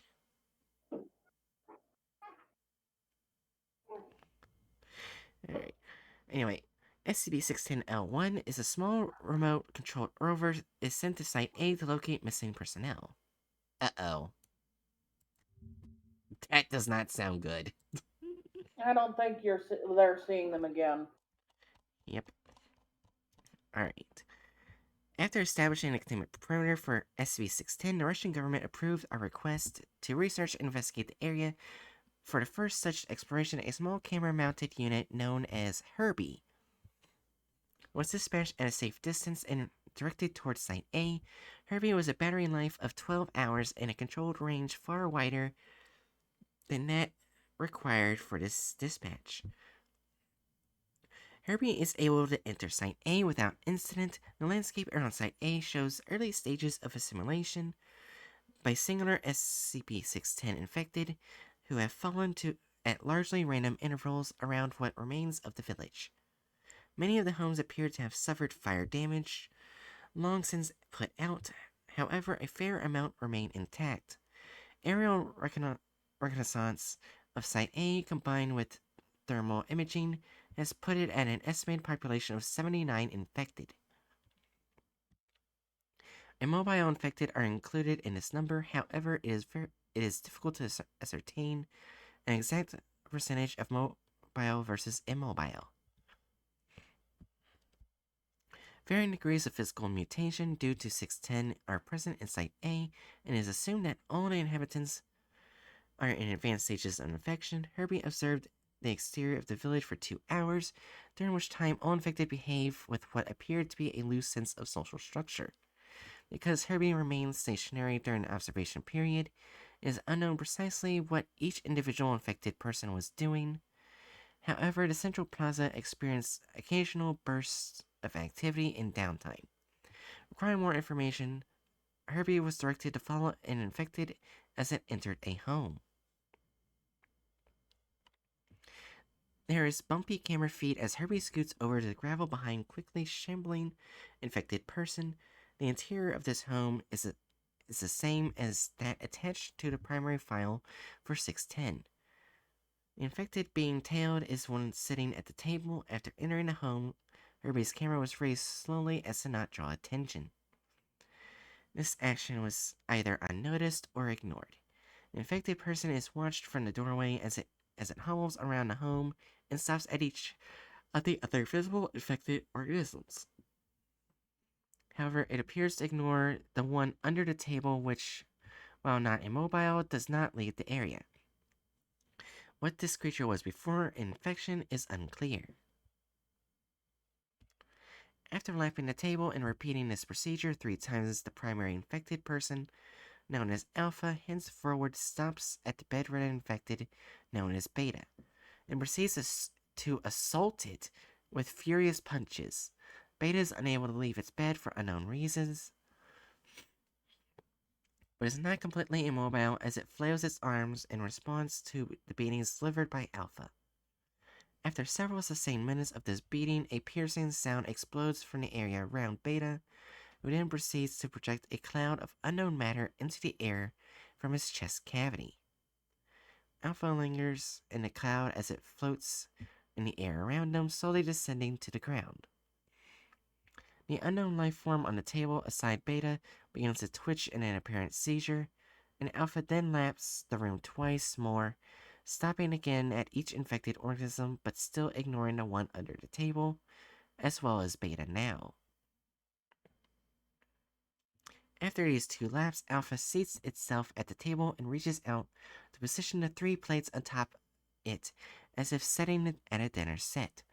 After the plates are positioned and the facial tendrils extending from Alpha wiggle up and start to coil on one of these plates before tearing apart and separating.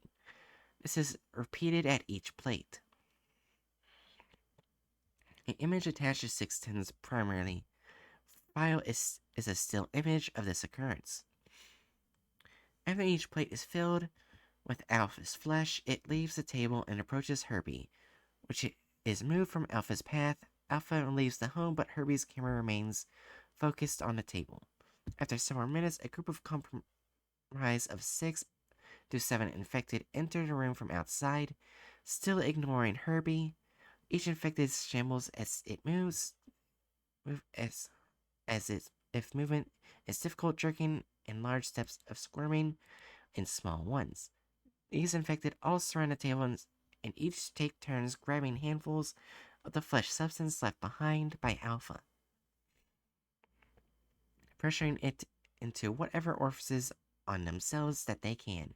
Some into mouth, some into the chest, some behind their backs, some under their arms. While all plates are empty, this group leaves.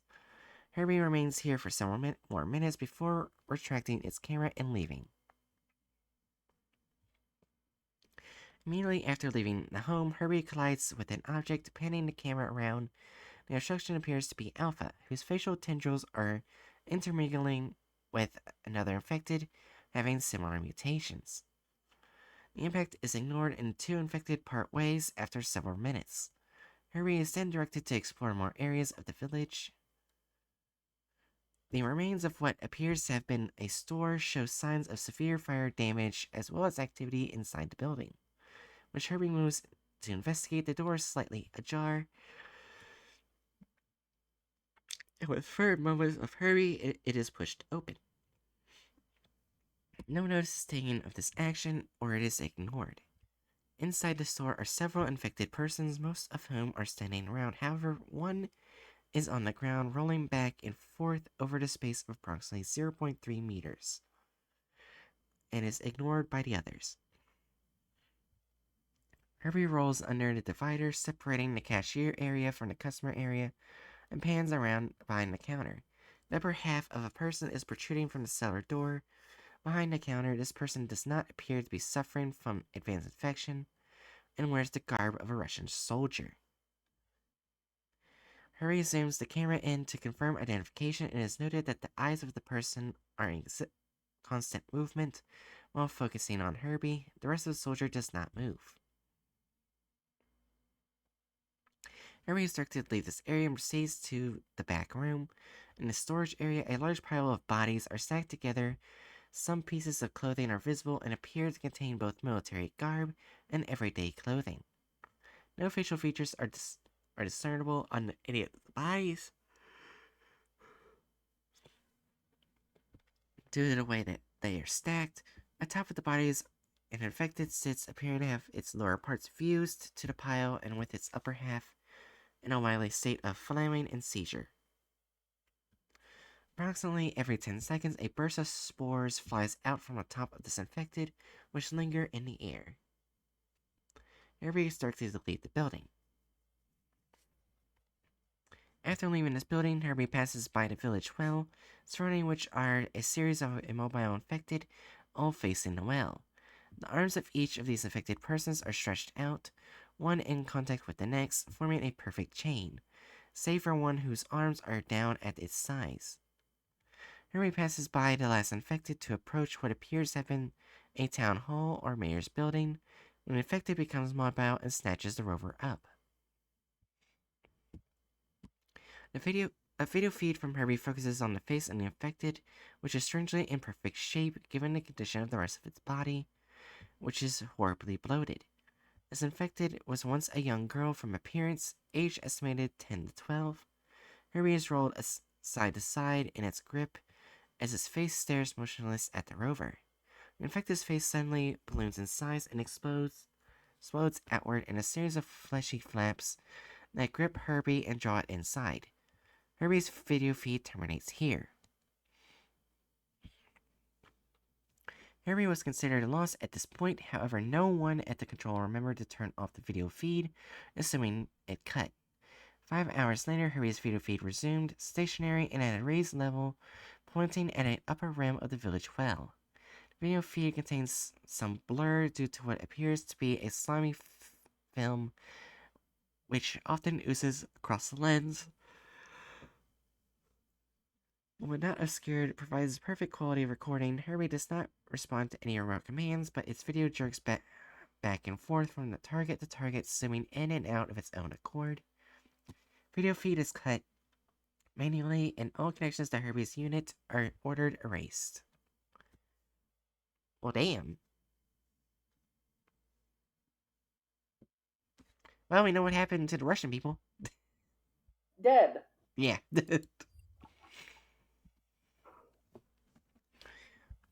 Oh, wow, this next one is fucked. 610-L2, an infected Class D personnel is sent into Site C with video equipment.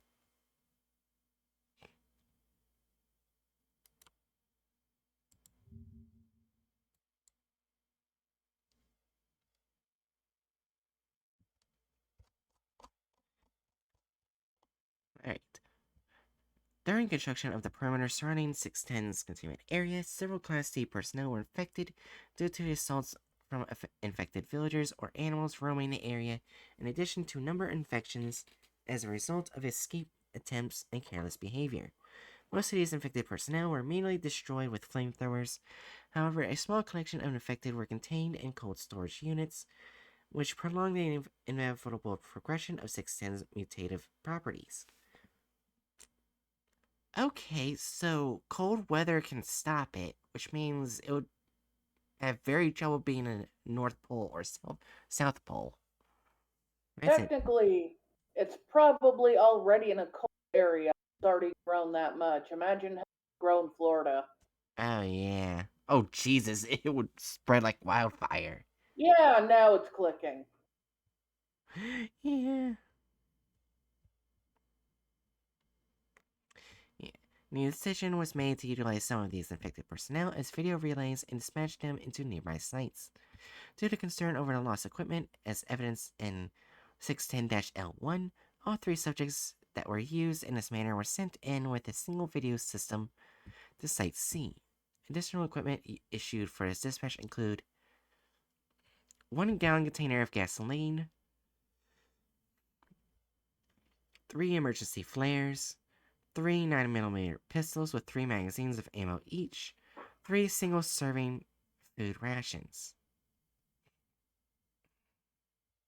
The infected personnel were instructed to observe and avoid interaction with the infected villagers as long as possible, but should a situation arise where they are met with aggression or feel that they are losing themselves to sense influence, they are free to kill as many infected villagers as they so choose and do as much damage to infected objects and property as possible while maintaining video feed.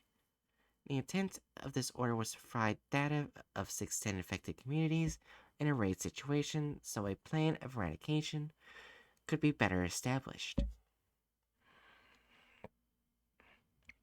At the time of expedition, Site C was suspected to be a possible origin point for 610, having far fewer mobile infected than other sites, as well as structures which appear to have been layered over several times with the terraforming effects of the immobile infected.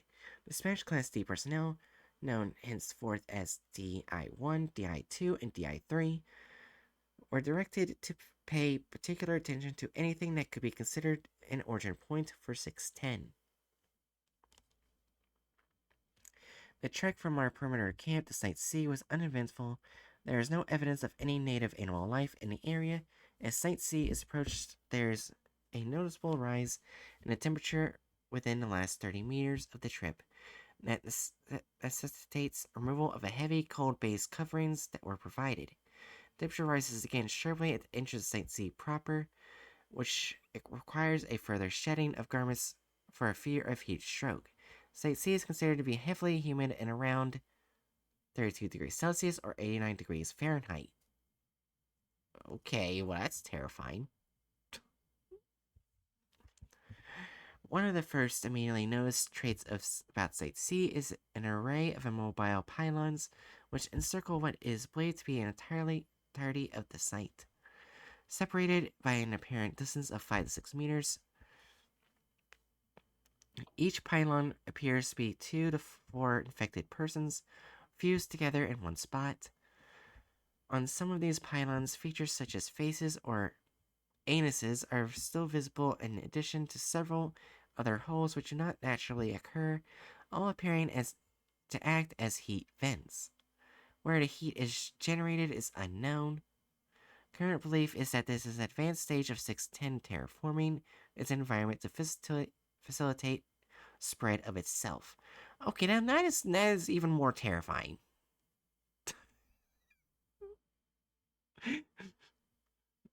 I guess it could go to the North Pole and South Pole then. Anyways, DI-2, who was the furthest along in the progression of 610, with a 3 by the number of hours, begins the seizure after only a few minutes in Site C during examination of the pylons. Progression to the scar tissue phase of 610 infection is observed in full course as DI-2 spasms on the ground, his entire body being overtaken by the sickly tanned flesh almost entirely after 45 seconds. DI-2 is terminated by a gunshot from DI-1 and his equipment left where it is. The spread of 610 over DI-2 continues even after death of the body until all movement ceases. As perimeter control is relaying new instructions to DI-1 and DI-3 regarding this situation, there is a shift in the ground covering in Site C where DI-2's body is. Video feed shows the flesh-like growth splitting open beneath his body and a series of ropey tendrils coming from within the gap to pull his corpse inside. This opening closes up quickly. Total time elapsed 3 seconds. As DI-1 and DI-3 decide to act quickly in these hotter temperatures, fearing the same fate, They proceeded to the village center and encountered another previously unknown phenomenon. In a precise center of town, rising above was the community well, is a sphere suspended by angled supports composed of 610 flesh. This ball is riddled with the features of humans at early stages of 610 infection, as well as a good number of assumed to be in later stages. A number of specimens of non-human life forms, such as deer and bears, are also visible within the mass. The entire sphere of the flesh pulses at roughly a 5-second interval, and with each pulse emits a ring of spore-like material from its equator. This material floats to the ground and appears to be absorbed into the converted environment. DI-3 begins to douse the sphere with the provided gasoline, and when questioned by the panicking DI-1, explains this looks like a good thing to burn as any. At this point, the perimeter control has ceased giving commands due to the rapid deterioration of events. There is no reaction from anything within Site C to any of this activity until the precise moment at which a lit emergency flare is applied to the spherical mass, which immediately goes up in flames. The remote feed plays back a noise from an unknown location that seems to come from a location far outside of Site C, but was reported as being heard even at the perimeter control by both Sites C and A. The noise is described as both explosives, as if multiple high-yield charges were detonated on the mountainside, and alive, like a large feral creature roaring. Within 15 seconds following the sounds, Deception Site A reported that a series of explosions had occurred within the village. 5 seconds after this report, the spherical mass in the middle of Site C explodes. DI-1 and DI-3 are thrown by the blast. DI-3 is confirmed deceased by DI-1. After regaining his footing, having suffered injury from the stone shrapnel from the well, DI-1 is able to report he has bruises and ringing ears, but aside from the rapidly spreading 610 infection, he suffered no blast damage. During this recording of footage, DI-1 has had his video equipment removed and was looking into it. Due to the angle of the recording, it is unknown precisely what occurred in Site C, but something draws DI-1's attention back to the center of town, where he stares for several moments, then is pulled in the opposite direction, video equipment falling to the ground and recording in a skyward direction. Last moments of footage from DI-1's video unit display a humanoid figure moving through the air, followed by the sound of an impact in the same direction. Within 3 seconds at this event, an unknown creature steps upon the recording video equipment and destroys it. Perimeter control remained on high alert for a full 24 hours at all locations without any incident following this event.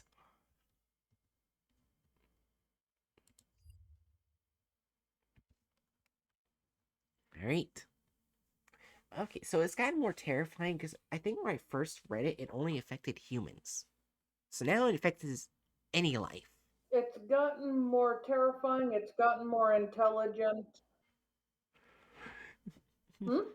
Yeah. Alright. Next one is 610-L3. Initial discovery of tunnel entrances at Site A. An destruction caused by the rapid collapse of the Site C exploration attempt during 610L2 resulted in a series of unexpected events in Site A. At this strange spherical formation in Site C was burned and destroyed. The 610 infected inhabiting Site A were recorded by aerial drones going into seizures and convulsions. The immobile 610 infected rapidly shriveled and died along with all of the flesh material spread across inanimate objects within the village. The mobile 610 infected, who were able to regain their footing, all proceeded to what appears to have formerly been an upper-class residence and entered the building. As the infected entered this dwelling, it suffered a foundational collapse, revealing the presence of a sinkhole beneath it. The size of the hole in relation to the structure above it posed an impossibility for an entire building to collapse, suggesting something within the hole applied forced directly to the structure within the attempt to pull it inside and expose the hole. The revealed hole is approximately large enough to accommodate 3 grown men standing shoulder to shoulder. Light sources supplied by remote drones failed to penetrate further than 4 meters depth into the hole. Objects dropped in the hole do not produce an impact sound, suggesting a bottom potentially more than 1,000 meters down. Research of the exterior of the Site A hole was only able to be carried out for 2 hours' time. Samples of the atmosphere in Site A indicated a complete death of 610. Related materials, all infectious life that did not evacuate into the hole died above ground quickly, became shriveled husks. Manned exploration of Site A was approved and commenced immediately. In a span of 30 minutes, a total of 3 research teams consisting of 2 to 3 research staff and 4 to 5 armed escorts each were dispatched and setting up stations within the remains of the village. Samples of the C610 infected and converted matter were sent back to Perimeter HQ for processing and transport. One team was able to recover a small sample of still living 610 tissue substance from a building and pack it up for research. Within the second hour exploration of Site A, a series of echoed reverberated units were set up surrounding the hole with an attempt of getting an accurate mapping of the whole possible branch tunnels. At the end of this second hour, before the echo units could be activated, seismic activity began to occur within Site A. 2 teams of the original 3 remained on site. The third en route back to Perimeter HQ with samples. Their team was instructed to proceed back to Perimeter HQ when seismic activity began and was told that Site A should not be returned to for assistance. Seismic activity at Site 8 capped at 2.3 Richter level before tearing off. Immediately following the seismic event, a torrent of 610 spores erupted from the hole and layered the area around it for a span of 50 meters. As all staff on site were in Level A hazardous material suits, this spore burst was startling but did not lead to any infections. As the eruption was being reported, both teams at Site A came under attack from aerial life forms infected with 610. These organisms were captured by the remote drone video equipment and showed extremely advanced stages of infection. It is possible to tell that they mutated from this present state. Many of the avian creatures attacked by splitting their heads in half and clamping them against research members, pulling them into the air and dropping them into the hole when possible. These avian infected proved vulnerable to small arms fire. In dispatching them, a total of 2 research staff were lost to the hole and 1 injured due to crossfire. The injured staff was put down immediately upon showing signs of infection due to his suit breach. Before video... I'll be right back. Okay.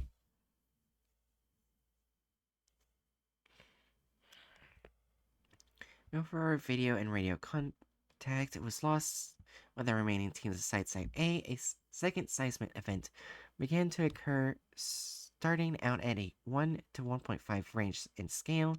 Attention was directed at the hole to prepare for a second assault. Second spore burst erupted from the hole during the rising seismic activity, at the point which scales registered a 3.5 in force. A new unseen 610 entity began to emerge from the hole. The only footage captured of this creature depicts an engorged human head, approximately 20 times larger than normal, pressing itself out of the hole with no discernible body. The video and radio contact were lost as seismic forces increased to 7 on the scale for 2 seconds duration, then abruptly ceased. Further aerial surveillance of the Site A hole and area depicts 0 activity and no traces of the research teams or their ever having been there. All personnel and equipment are considered lost. Well, rip them.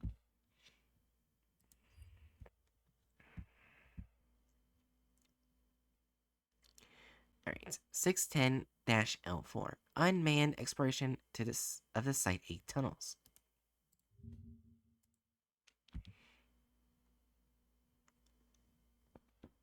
Defense regarding the discovery, research, and handling of 610 rapidly degraded to a point where fail-safe options were being considered for over 1 hour, noting further had happened at Site A following the loss of the research teams during the seismic events in 610-L3, in subsequent contact with previously unseen 610 life forms. With the absence of activity at Site A, a remote drone dispatch was authorized in 2 parts. The first part would drop a remote relay device at the entrance to the Site A sinkhole, and the second part would dispatch a drone into the hole directly to relay its data to the remote relay for transmissions back to HQ. Drones on site were powered by solar energy, with the battery maintaining a 4-hour charge. Attached is a video log recovered from Site A sinkhole drone before its loss. Video feed activates. Researcher's face is seen looking into the camera, applying a polishing cloth to lens. As its exploration of the drone are SCPs 610-1 coming online. Systems check out. The video confirmed the feed is going to relay station. We are testing rotas now and deploying if successful. Sound helicopter blade starts up as the video feed begins to lift in the air. Camera tilts left to and right to test pan features, then directs itself towards the Site A sinkhole. Fiddle feed the skull. Engines all go. Links are green. Alright, sending the drone down now. Audio from the outside world fades away as camera angles itself down and peers into the darkness within the sinkhole. After approximately 2 minutes after descent, lights on the drone activate and illuminate a roughly dug shaft.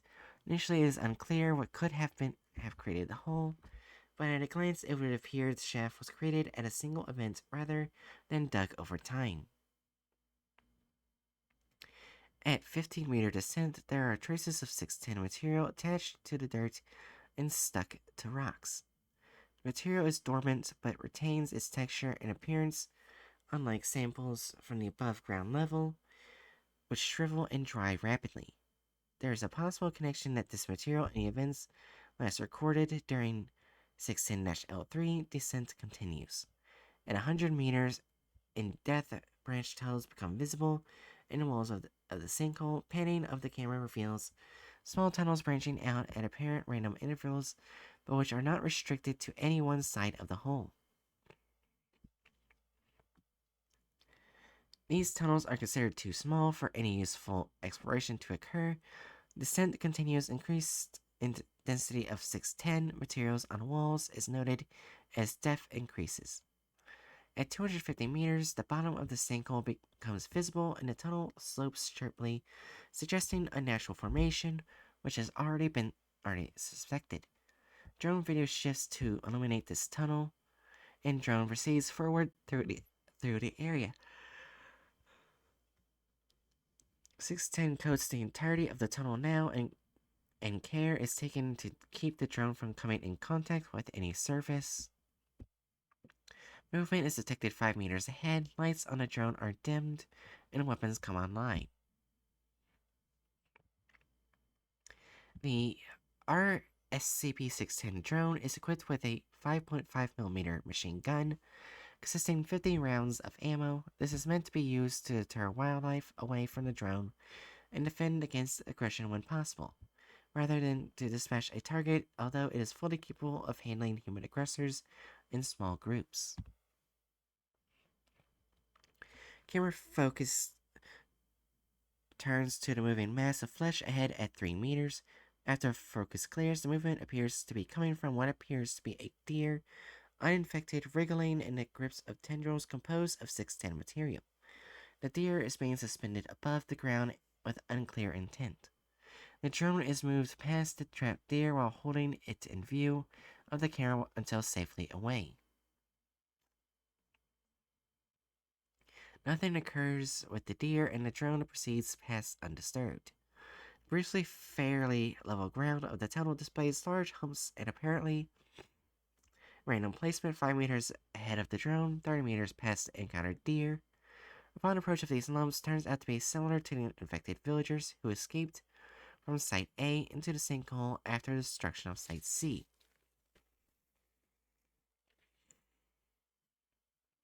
The sound of rushing water is now detected and the drone is pushing forward. 100 meters further into the tunnel, the sound of running water is now deafening. Drone lights reveal a running stream of water, potentially from one of the adjacent rivers in the area. A sample file is placed in the water, allowed to collect, and then released with an active tracking beacon. Later recovery of the sample indicates no 610 contamination of groundwater.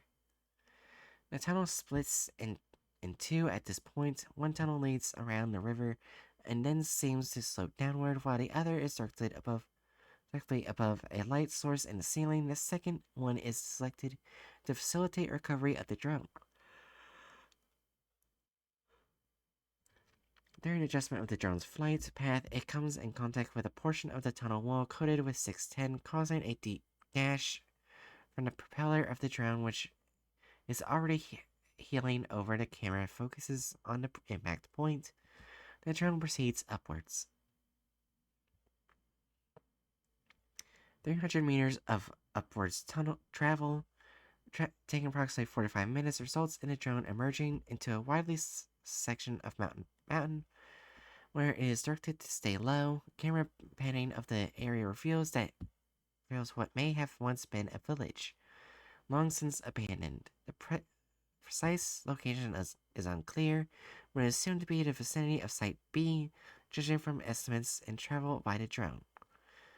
The buildings here are coated in deceased layers of 610, and unlike other buildings in Site A and Site C, which are coated in 610, these buildings appear to be constructed directly from the tissue substance. After a cursory scan of Site B, it is determined there is no life here, either natural or 610 related, so the drone is directed back into the tunnel as the winds around the area make aerial recovery impossible.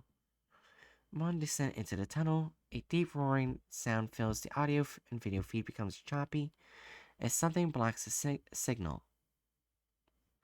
During the periods in which connection to the drone is clearest, its camera and weapon are angled downward and propellers is slow in speed to allow faster drop. Video feed becomes entirely clear for the final 2 minutes before feed is lost. Rushing up towards the drone from the area below is what appears to be a large human face stretched to 20 times in proportions, with no features save those created by the 610 material. There are eye sockets but no eyes, a mouth but no teeth. The drone fires upon this rushing mass of 610, but the bullets do not deter it, impact points remaining visible for several seconds before closing over themselves. There's no room in the tunnel for the drone to take evasive action, and is swallowed by the mass. Our SCP-610 is considered lost until 3 hours later when feed inexplicably returns.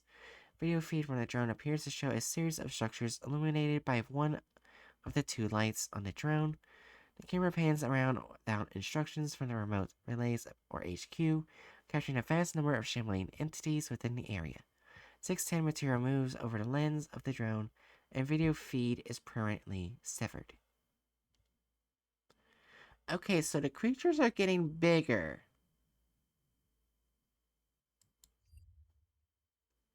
And more intelligent. So, seeing the bold part at the bottom of L5, I'm thinking something really bad happened. Well, let's find out, I guess. Yep, 610 L5, the manned exploration of the Site 8 tunnels.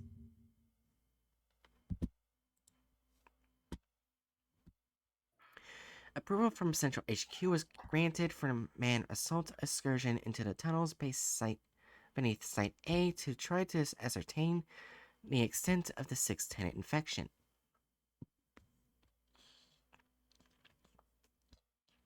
The instruction of Site A and Site C have established 610 can be contained and destroyed, making the source of the infection top priority.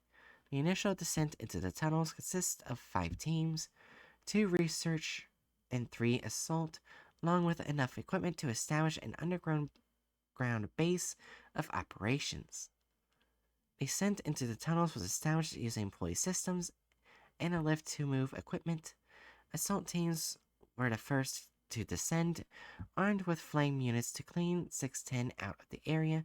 All teams were able to descend without incident, and flame units took point, providing an undisturbed journey toward the water source where our SCP-610 drone was lost. Base camp for underground 610 operations resides at the bottom of the 3-way junction. 4 of the water flow is included. The first pathway is that which led from Site A to Cavern HQ. The second is a pathway to the ruined village, residing in the mountains above where our SCP-610 was destroyed by a large unknown 610 entity.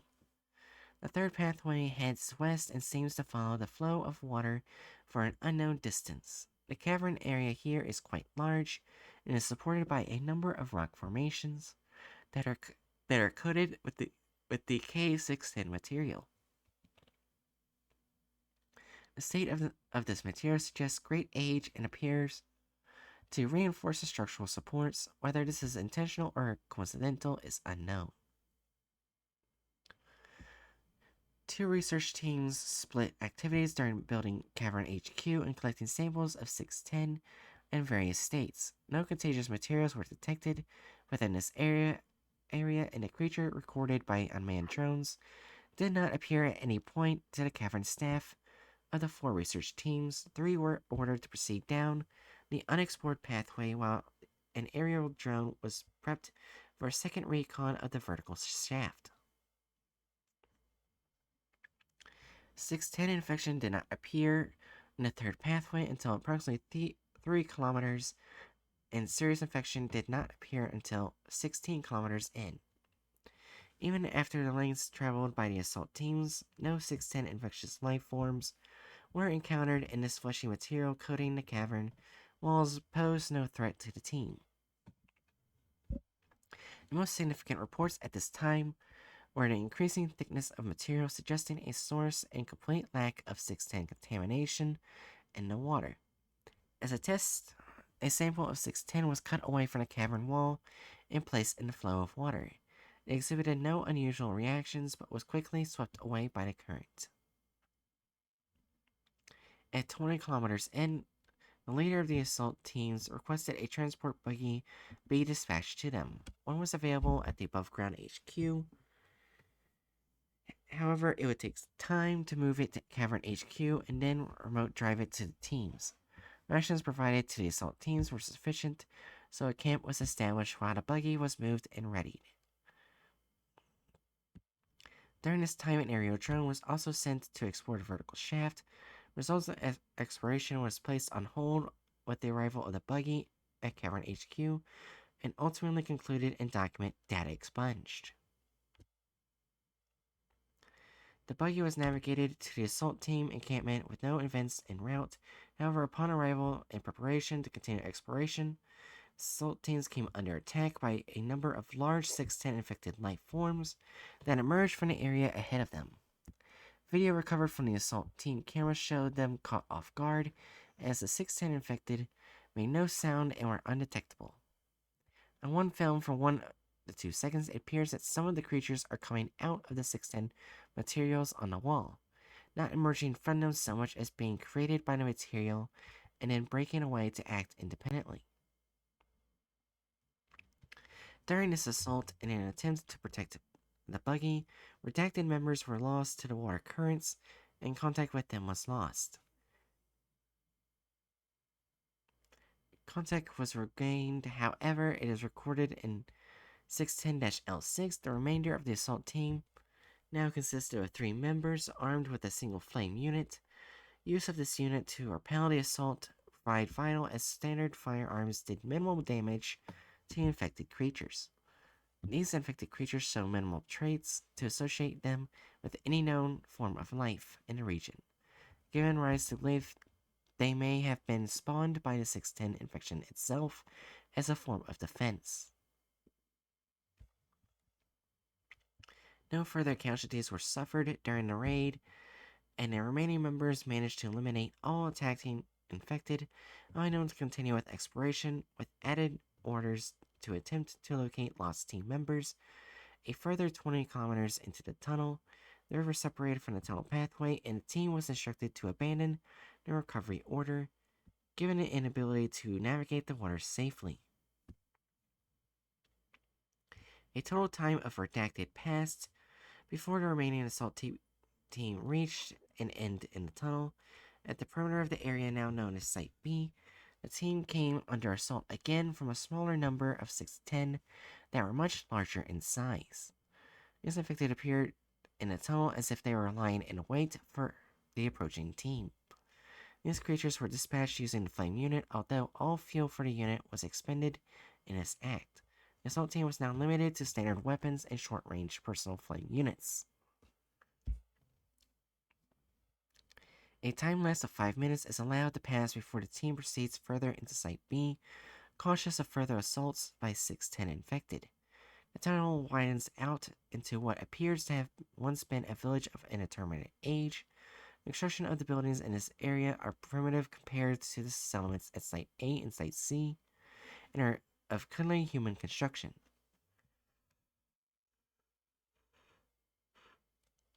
Many buildings rest at angles or slants, suggesting that they were disturbed by a cave-in. Of interest is a building that appears to be a church with a working clock tower. This building is built on top of the remains of the two older buildings that have fallen completely and has visibly stable foundation. Surrounding all structures in this area is a depression in the ground filled with a substance resembling a liquefied form of 610 fleshy materials. The pool moves as if acted upon by minute and unseen forces, rippling outward from invisible contact points, and rolling in waves from unfelt winds. The team avoids this pool at all times and proceeds through the ruins slowly, on stable foundations where possible, making the church their target area. Within the church are pews, as would be expected. However, there are only 4, one of them shattered, when the building could accommodate as many as 20. The 3 intact pews are arranged in a 21 formation and facing a pulpit. There's no trace of dust on any surface. The entire area appearing to be immaculately clean, given the location and believed age. Behind the pulpit is a hole in the floor, exposing an area of the 610 pool beneath the building. The church in ruins appear to be uninhabited, and exploration of the church proper is uneventful until the clock tower bell tolls. This tolling triggers a shudder in the building, followed by human screams from the ceiling. Lights shone above the ceiling reveal a large mass of 610, from which descend a series of 6 wooden circles. Strapped to each circle is a living human, coated entirely from neck to toe in 610, but having an exposed head, which appears uninfected. These human captives scream as the bell continues to toll and the circles move to the ground. The team begins to move towards one to investigate when an unknown creature cries from outside the building, prompting them to take cover in the shadows near the pulpit. Light sources are extinguished, pitching the entire area into darkness. Night vision is left off to avoid revealing the team's location. Sounds continue to emit from the outside of the church, drawing closer but lower than the frantic screams of the captive humans. At least one noticed the team as the captive humans often call out to be saved. From the entrance to the church, a candle lights on the side of the doorway, then one on the other side. A figure is seen holding a small torch and moving back and forth between a series of candles to light the doorway. The flame is then applied to a rope coated in 610, which quickly ignites and spreads up to a particular chandelier system at the church entrance. The light from the system illuminates most of the crosses but does not reach the team's hiding place. Those captives who appear in the light do not show standard signs of the beige-colored 610 infection, but instead are wrapped in a red variant of it, which shows signs of constant motion, rippling across itself in waves. From outside the church, a flood of 610 infected shambled quickly into the area, ignoring the man who lit the candles and stands in the middle of the room. They proceed to the captives on the wooden circles and begin to pull at the red 610 masses, resulting in further screams and cries. From what can be gathered from the return video feed, the red 610 seems to be connected to the captives and is using them as a source of sustenance that it then uses to grow and feed the normal 610 infected. Overly zealous infected tear at the red mass too hard, which results in pulling skin and tissue from the human captive beneath. This exposed area is quickly covered by the red mass, which then grows in size. Feeding like this continues for approximately 6 minutes, at which time the candle-bearing figure sounds a gong and all infected entities move to pews. There are several more creatures than seats, but none move past the frontmost pews. The figure who surrounded the gong does not move, spontaneously collapsing as if made from hollow clay. From the pulpit area, activity is noticed as a pillar of 610 flesh rises through the hole and extends directly itself toward the gathered creatures.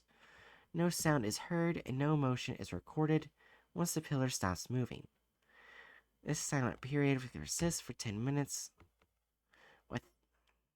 without even the human captives making a sound, having fallen silent at an unknown point.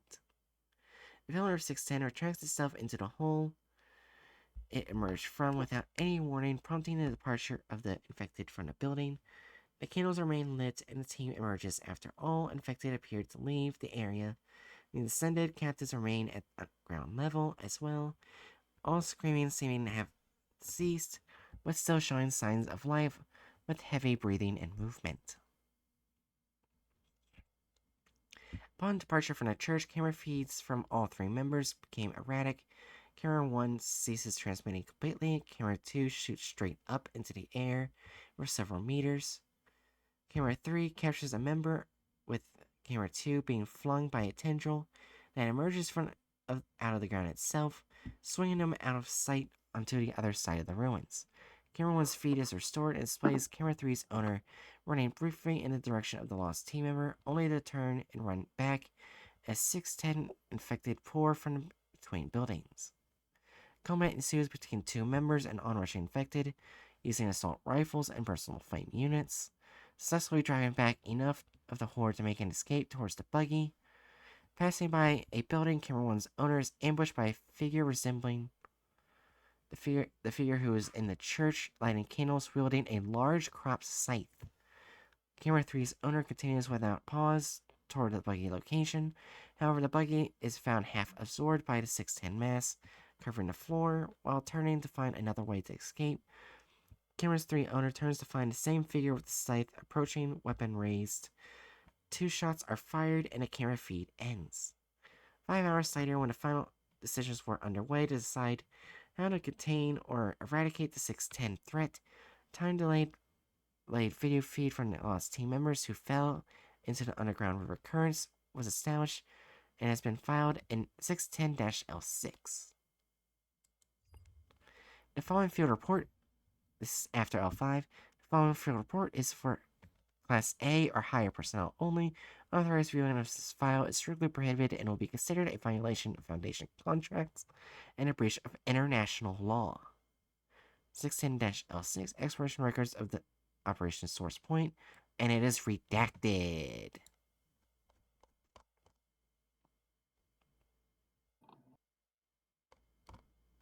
So yeah. So they can use weapons.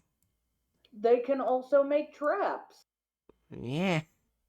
I never thought I'd see 610 get so intelligent.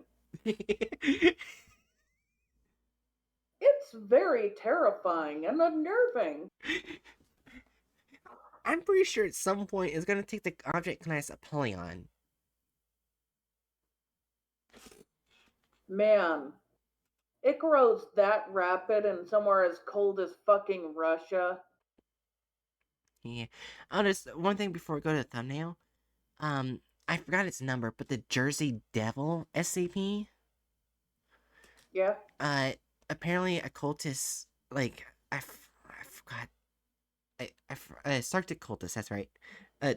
Made themselves into a 610 entity in front of the Jersey Devil, and the Jersey Devil immediately shown fear. And Wouldn't you? yeah, and literally said to the Foundation, "Hey, take me, but you can take me as long as you get rid of that." That's valid, you know? Yeah. Would you want to deal with that? No. So I'm guessing other anomalies just decide to have a. I would rather be captured than counter this their mentality. The ones who know that 610 exists, yeah.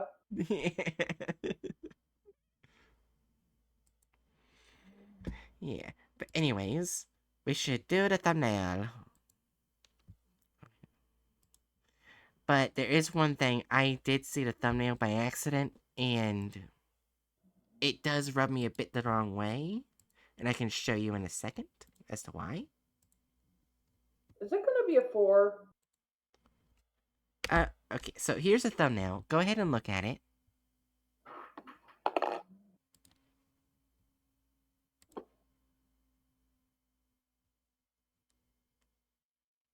Alright, you got a good look at it? Yeah, and I'm going to get myself some water. Okay, I'll wait That for you was to get back. definitely a 4. I will elaborate why I think so after I get water. Yep. Alright. So, hello then, genitals.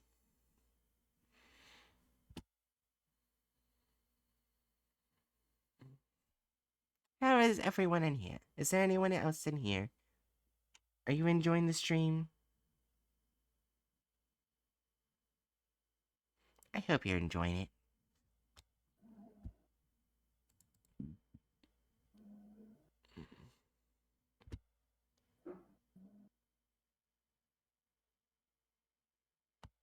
Yeah, and I'm sorry for streaming later than usual.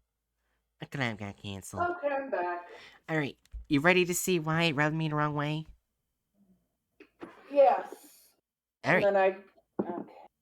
so, you know how the art of the original 610 got changed? Yes. So if I were to just go over here, does that look a bit familiar right in this picture over here? Yes. But if you look at it, it doesn't look like the picture that the farm used. It looks like a cheap imitation Yeah. designed purposely different. Yeah, that's what tipped me off the wrong way. it's... If you look at the original, it's like the SCP is trying to imitate intelligence. Yeah. It's probably honestly the first sign we should have looked for in that it might get more intelligent in the future. Meanwhile, their version, it's not trying to imitate anything. There's nothing. Yeah. Yeah, that's what rubbed me off the wrong way. But, are you ready? Can you mark it 4 first? Oh yeah, I forgot to mark it at 4. Unless you think it should be a 3, but I think it's a 4. Yeah, I think I'll go with 4 too. Oh man. Anyways. SCP-610 has grown so much, which is not a good thing, but so cool to hear about. Yeah, I already put no license given, copyrights the video, cut, and click make thumbnail. Oh geez. Well, I hope they don't earn anything, but I'm sure they will. Yeah. Let's watch the video. It'll probably be the last one tonight since it's getting pretty late for me. To make this last one. Okay, that's fine. Alright. And 3, 2, 1.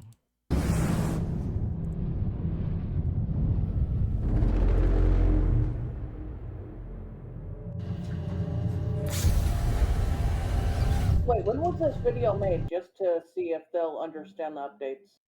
It June 4th, 2022.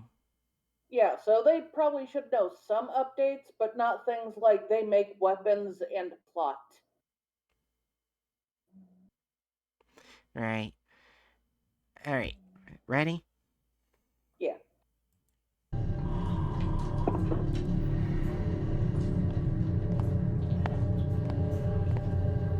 Is he ready?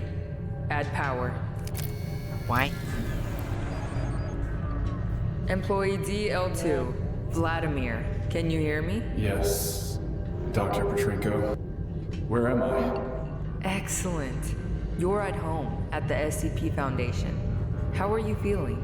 Not really. My head is cracking. How did I end up here? Add more. That's what we have to find out, Vladimir. Do you remember what happened a week ago? The 3rd of March. Right, the 3rd of March. Olga had a birthday. I never had time to make a gift. On that day, you sent us to Site C. Us and, this, Smirnov. That's right. DL1 and DL3 employees were with you. Tell me, what happened after you crossed the perimeter? I remember we boarded a helicopter. It was not close to going. For Olga, that was her first experiment. And she was very worried. While we were flying, I decided to tell her about the L1 field log. Well, to distract, or prepare her, I guess. They sent Herbie there first. A robot with a camera. It was remotely controlled, and it let you watch what was happening in Site C. Herbie got to the settlement and drove into one of the buildings.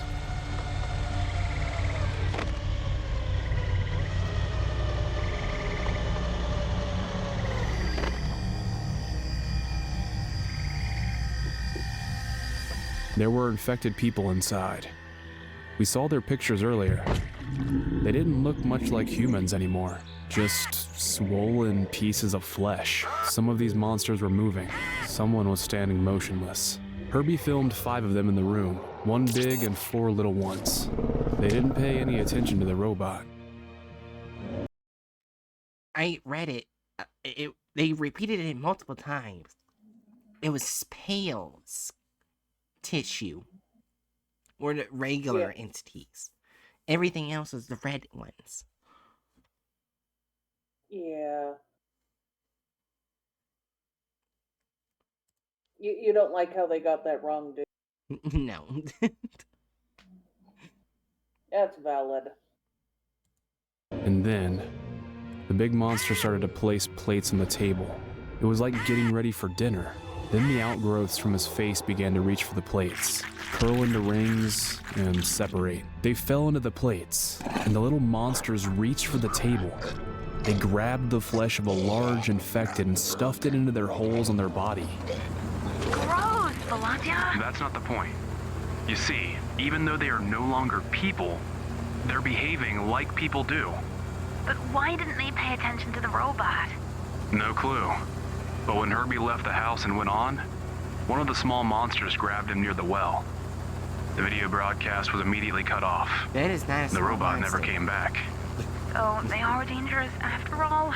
These SCP bastards They don't don't know value what our Paul lives looks at like all. today. We'll see. No. Bottom line, you stay close. Red light! We're getting down! Get ready to drop.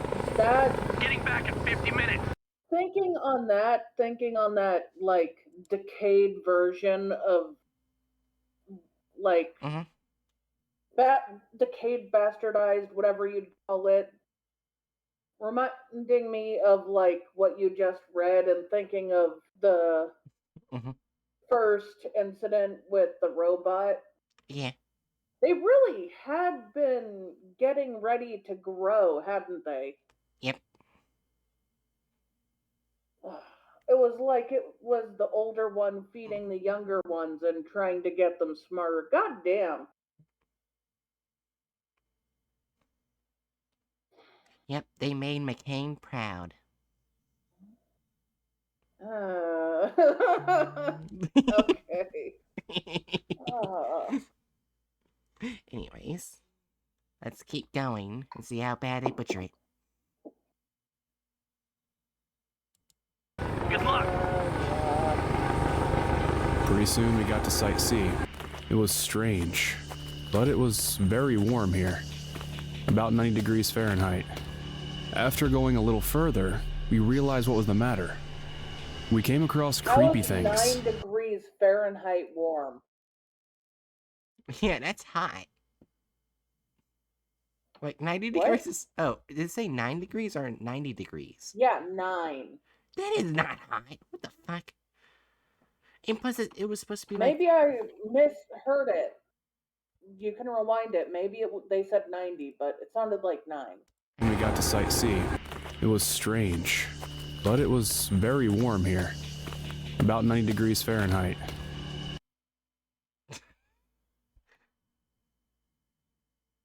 I don't think they said 90. I think they said 9.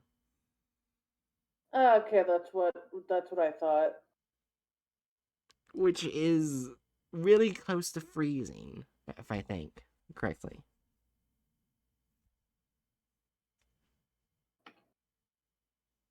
Nine Fahrenheit would be negative 12 Celsius. Damn. Yeah, not so. It's not warm. Nope. Maybe it's warm for. Actually, I don't think that's even warm for the colder parts of Russia. After going a little further, we realized what was the matter. We came across creepy things. Pylons of living flesh. It was even possible to distinguish the body parts of real people in them. These pylons emitted hot air from different holes. Yeah. That is not how 610 works.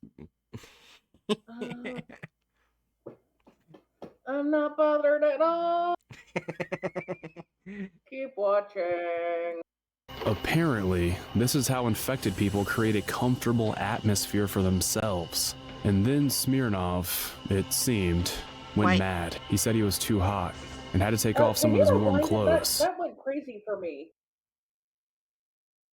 Did it go that way for you too? Yeah, right. You want me to start right here? Yeah. Matter. We came across creepy things. Pylons of living flesh. It was even possible to distinguish the body parts of real people in them. These pylons emitted hot air from different holes.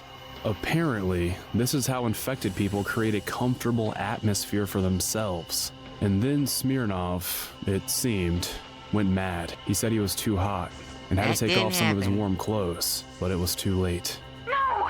You can't understand! It did a weird freeze then forward thing on me again. After it said the pylons release hot air. Really? Yeah. Wait, hold on.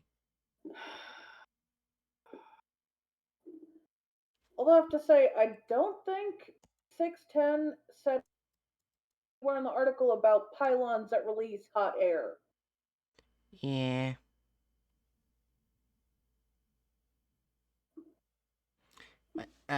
They released like 87-degree like air through the eyes, the mouth, the anuses, any hole in the human body. But they didn't squeeze; it just was injected out the holes.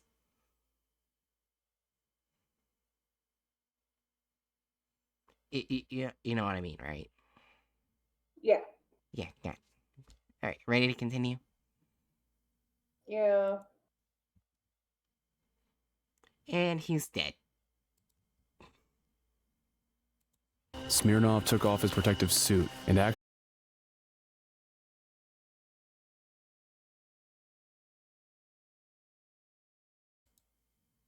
Oh yes, what the fuck?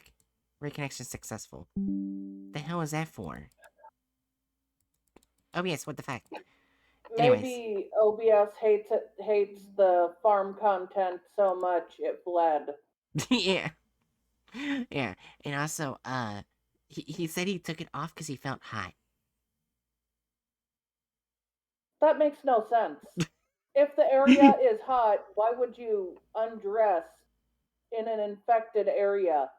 If you're too hot to do your fucking work, go back. Don't undress during an area with a wide infection rate. Yeah. Between it's too hot and die if you undress, what are you gonna do? Probably go back. Or just grit and bear it. No one would ever be so stupid to go, you know what? It's too hot, so I'm going to get undressed and die now. Yeah. Sorry. You're fine.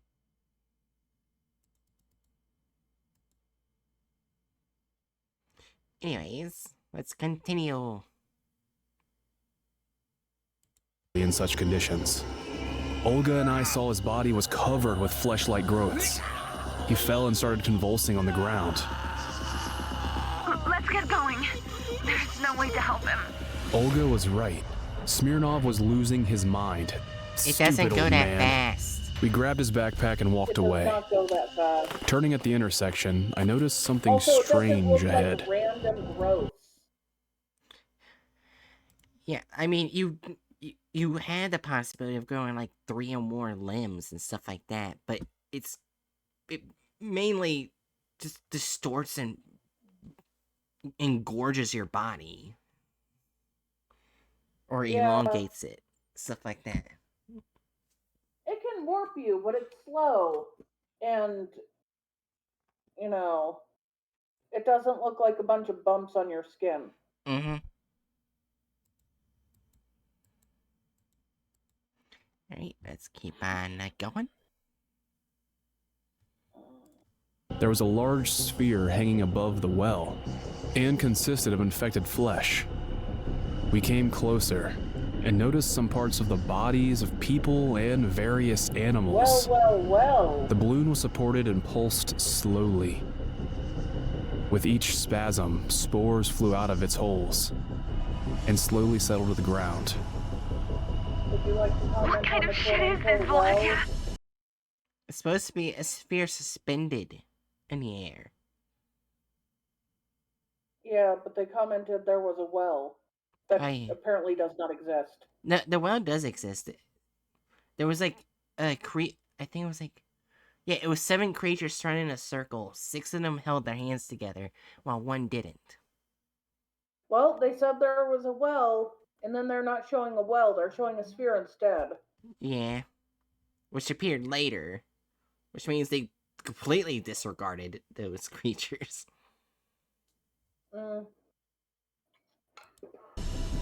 I think this is the source of the infection. Then what are we waiting for? No. With these words, Olga took off her backpack and took out a canister of gasoline. She started dousing the balloon. Oh wait, the D-class are supposed to be here. This was the infected D-class part. Yeah. Also, if I remember, this basically does jack shit. Oh yeah, it basically just made everything worse. Yeah. And I realized what she was up to. I pulled a flare gun out of Smirnov's backpack. Olga threw away the empty canister, and we moved away. Let's burn the beast down. I fired, and the ball instantly burst into flames. At the same moment, we heard angry screams from all sides. Infected creatures reached out to us from all the cracks. We need to get out of here. Fast! Olga rushed to escape. I took one last look at the flaming ball and was ready to leave. But then there was an explosion. The ball shattered into pieces. The shockwave threw me to the ground. Everything was fuzzy. I saw Olga looking at me in fright. Oh, not that, Volodya. I saw that my protective suit was damaged. I quickly began to get covered with flesh-like growths. Damn it! The infection got to me! Olga! Help me, please! But she only backed away in terror. Everything went dark. The last thing I saw, falling into the darkness. What happened then, Vladimir? No, damn it. Give him another shot. Fast! What? Do you hear me? Look at me! Damn it! What's the matter with me? Don't get distracted. What happened after the explosion? And why am I in a cell for infected objects? Employee Deal 2, continue the story. After the explosion, then there was darkness. When I came to, I didn't even realize where I was. But then a woman came into the room. She said her name was Maria. You were injured. Badly. But it's all right now. Where am I? In the village. Don't worry. No harm is meant to you here. What? Maria brought me a hot drink. As I drank it, I felt completely healthy. Get up. We're gonna have lunch now. She left, and I What? jumped up and looked out the window. A village. The fuck? Clean and cozy. Like a picture. Oh my god. How long have I been out? Oh, there you are. Have a seat. Our food is simple, rustic, but everything is its own, natural. Children, go to the table. Why do I feel Strangely, like this is racist situation against seemed Russia? painfully familiar to me. I don't know. But I think what they're going for is basically 610 warped his mental warped him mentally, and everything he's seeing is actually the underground village. Oh, Yeah. that would make more sense. Mm-hmm. Meaning the stuff on that plate is flesh. Yeah.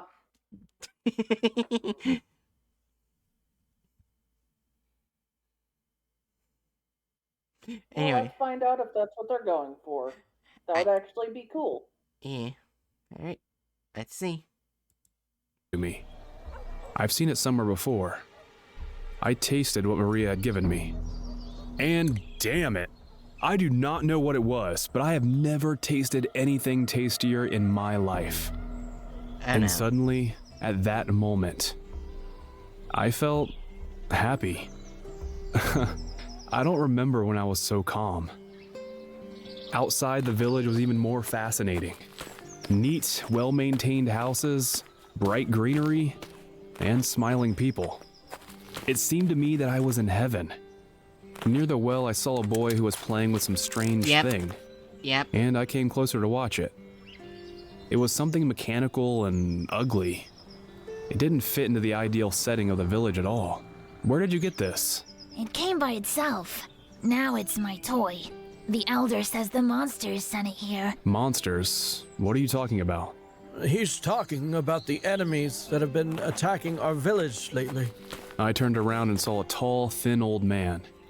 He said his name was Ivan, and he was the elder of this village. We talked for a while, and Ivan told us about this amazing place. A new life awaits you here. That's what you wanted so badly. We would all be glad if you stay with us. I saw only kind smiles around. Maria extended her hand to me, and well, I couldn't refuse. I stayed in the village. I think it was the called it. happiest few days of my life. You I felt like I super had found are my trolling it. safe haven. Suddenly, Oh. one day, evil came to us. The church's bell was alarmingly bursting. Hey, what's going on? Monsters!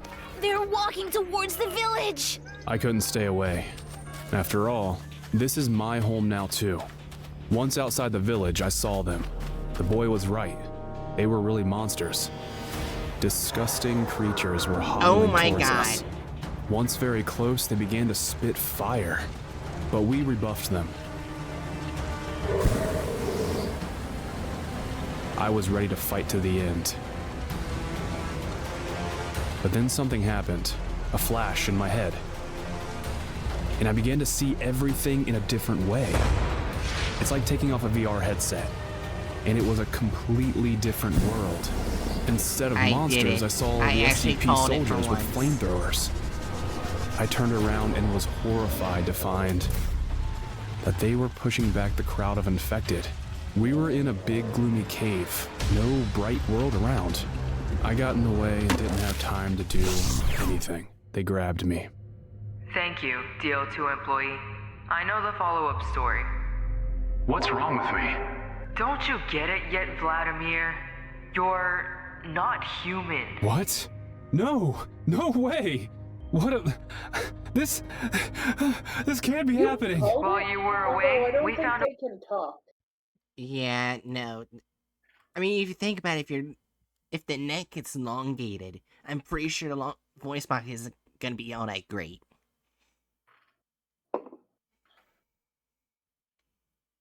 Should we add added violence and gore? I mean, so far, some things have happened, but like the guy. I don't think there's any added violence despite the changes. Yeah. They've totally changed the plot at this point and how the SCP works, but there's no added violence. But you could add added violence with the mental violence they've added, because they've added a weird amount of mental hellscape that does not exist in the SCP, which is saying something, because it's 610. Yeah, so added violence comes for any form of violence, so I guess we'll click that.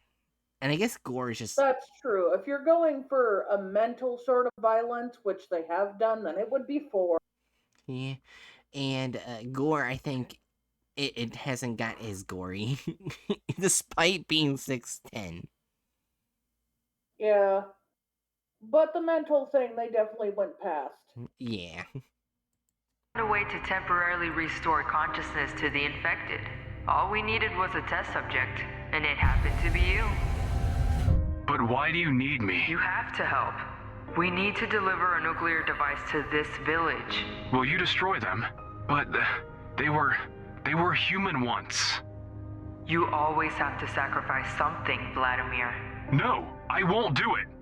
You're still an employee of the SCP Foundation. You will be eliminated for insubordination. They are adding a Look weird at me. amount of violence. Do you think my Yeah. life's worth living?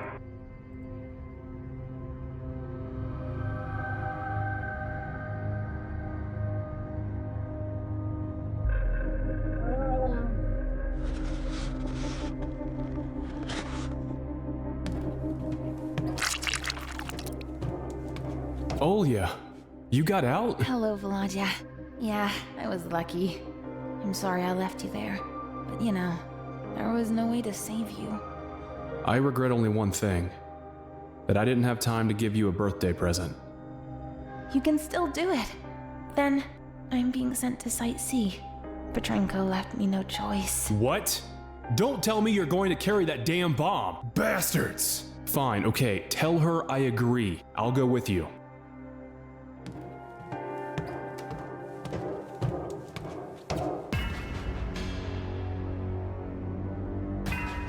Is that enough to blow the hell out of there? That's right. This baby won't leave a stone unturned. That would not work on 610. Yeah. Well, employee DL2, I'm glad you've come to your senses. Your task is to take the group to the village. I've set up a Why remote wouldn't they detonator. have If him something in happens to anything us, keeping him from infecting others? Right. We don't know. you can At this activate the point, bomb. they would have already known that it had become fungal in type, not just a regular infection. They would Yeah. all be infected. Yep. Here. Thank you, Oleg. We will be in touch. What? You can blow this shit up at any time? What the hell, Olga? You want to kill us? No, I'm not carrying it. This is insane. Employee DL1, follow the order! Don't touch me! If you don't calm down, I'll lock you in a cell with Keter. Listen, Olya, you have to do it. Everything will be fine. Trust me. Damn you! While we were walking through the caves, Olga couldn't calm down for a long time. Damn it! Where are their disposables? They finished me in one of these experiments. There will be no next experiment. I'll take care of it. Do you think they'll let us go? However, if we all die here, then no doubt. We entered the village. Quiet, we're here. In reality, it was not the way I saw it the first time. Creepy, skewed houses and dirt. But why do infected people see reality differently from what it really is? Or maybe it's the other way around.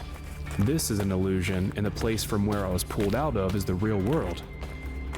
I pushed these thoughts away. No. We turned onto a roundabout road that would take us to the middle of the village, and where we could be invisible.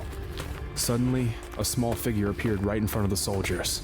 The infected being held the remains of the robot and looked at us. It was that boy. And then he made a shrill sound. From all sides, waddling figures immediately reached out to all of us. God, I'm scared. Stay close. Ekaterina, they found us. But we haven't finished the mission. Captain, get out of there. I'm activating the device remotely. Copy that. Retreat. The SCP soldiers chased away the infected beings with flamethrowers. Suddenly, a tall, thin figure blocked their way.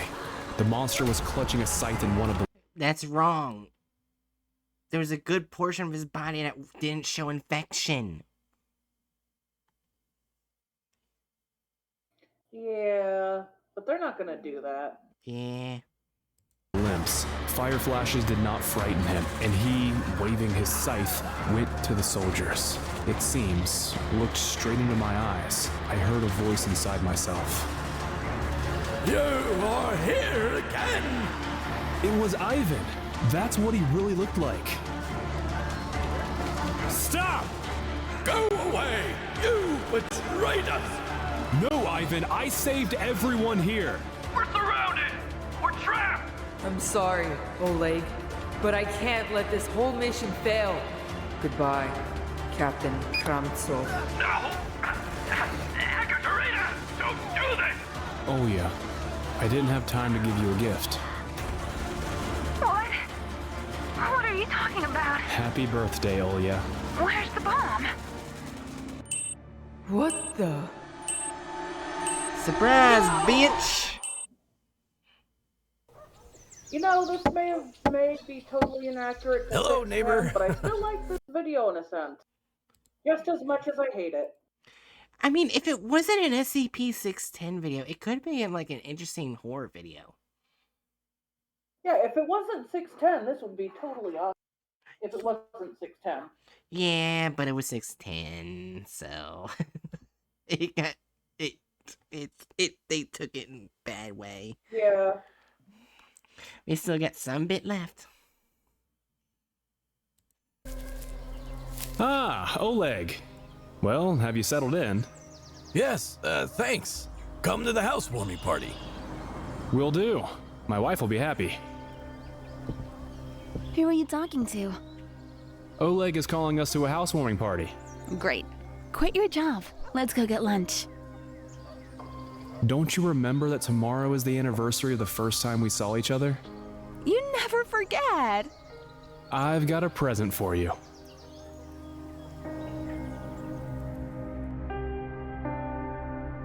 I didn't know I'd still be saying 4 for added violence because the mental torture and hellscape it added is somehow 4. It didn't add any gore or extra physical violence, but the mental is 4. Yeah, and they pretty much removed all the characters. Yeah, they removed all the characters. Deviates from the plot of the article. 4. It had 2 parts, but it disrupted and changed them. Yeah. Only minute of video / offensiveness. Was it offensive?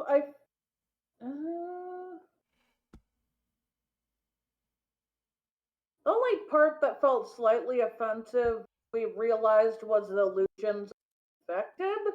Yeah.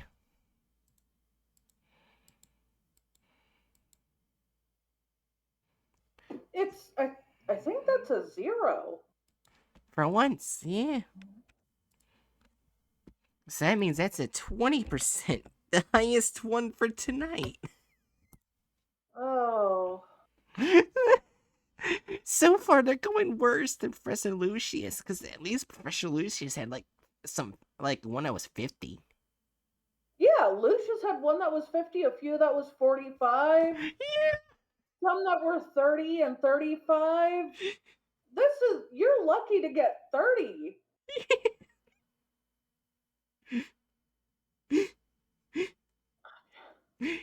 We didn't think it would be possible to be worse than Professor Lucius. Yeah.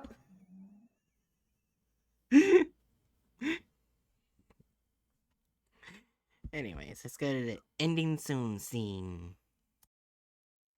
How do you feel on how they chose one of your favorite SCPs?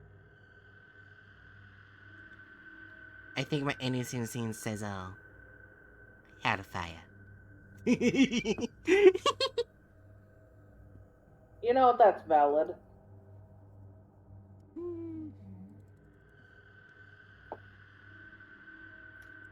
That's valid.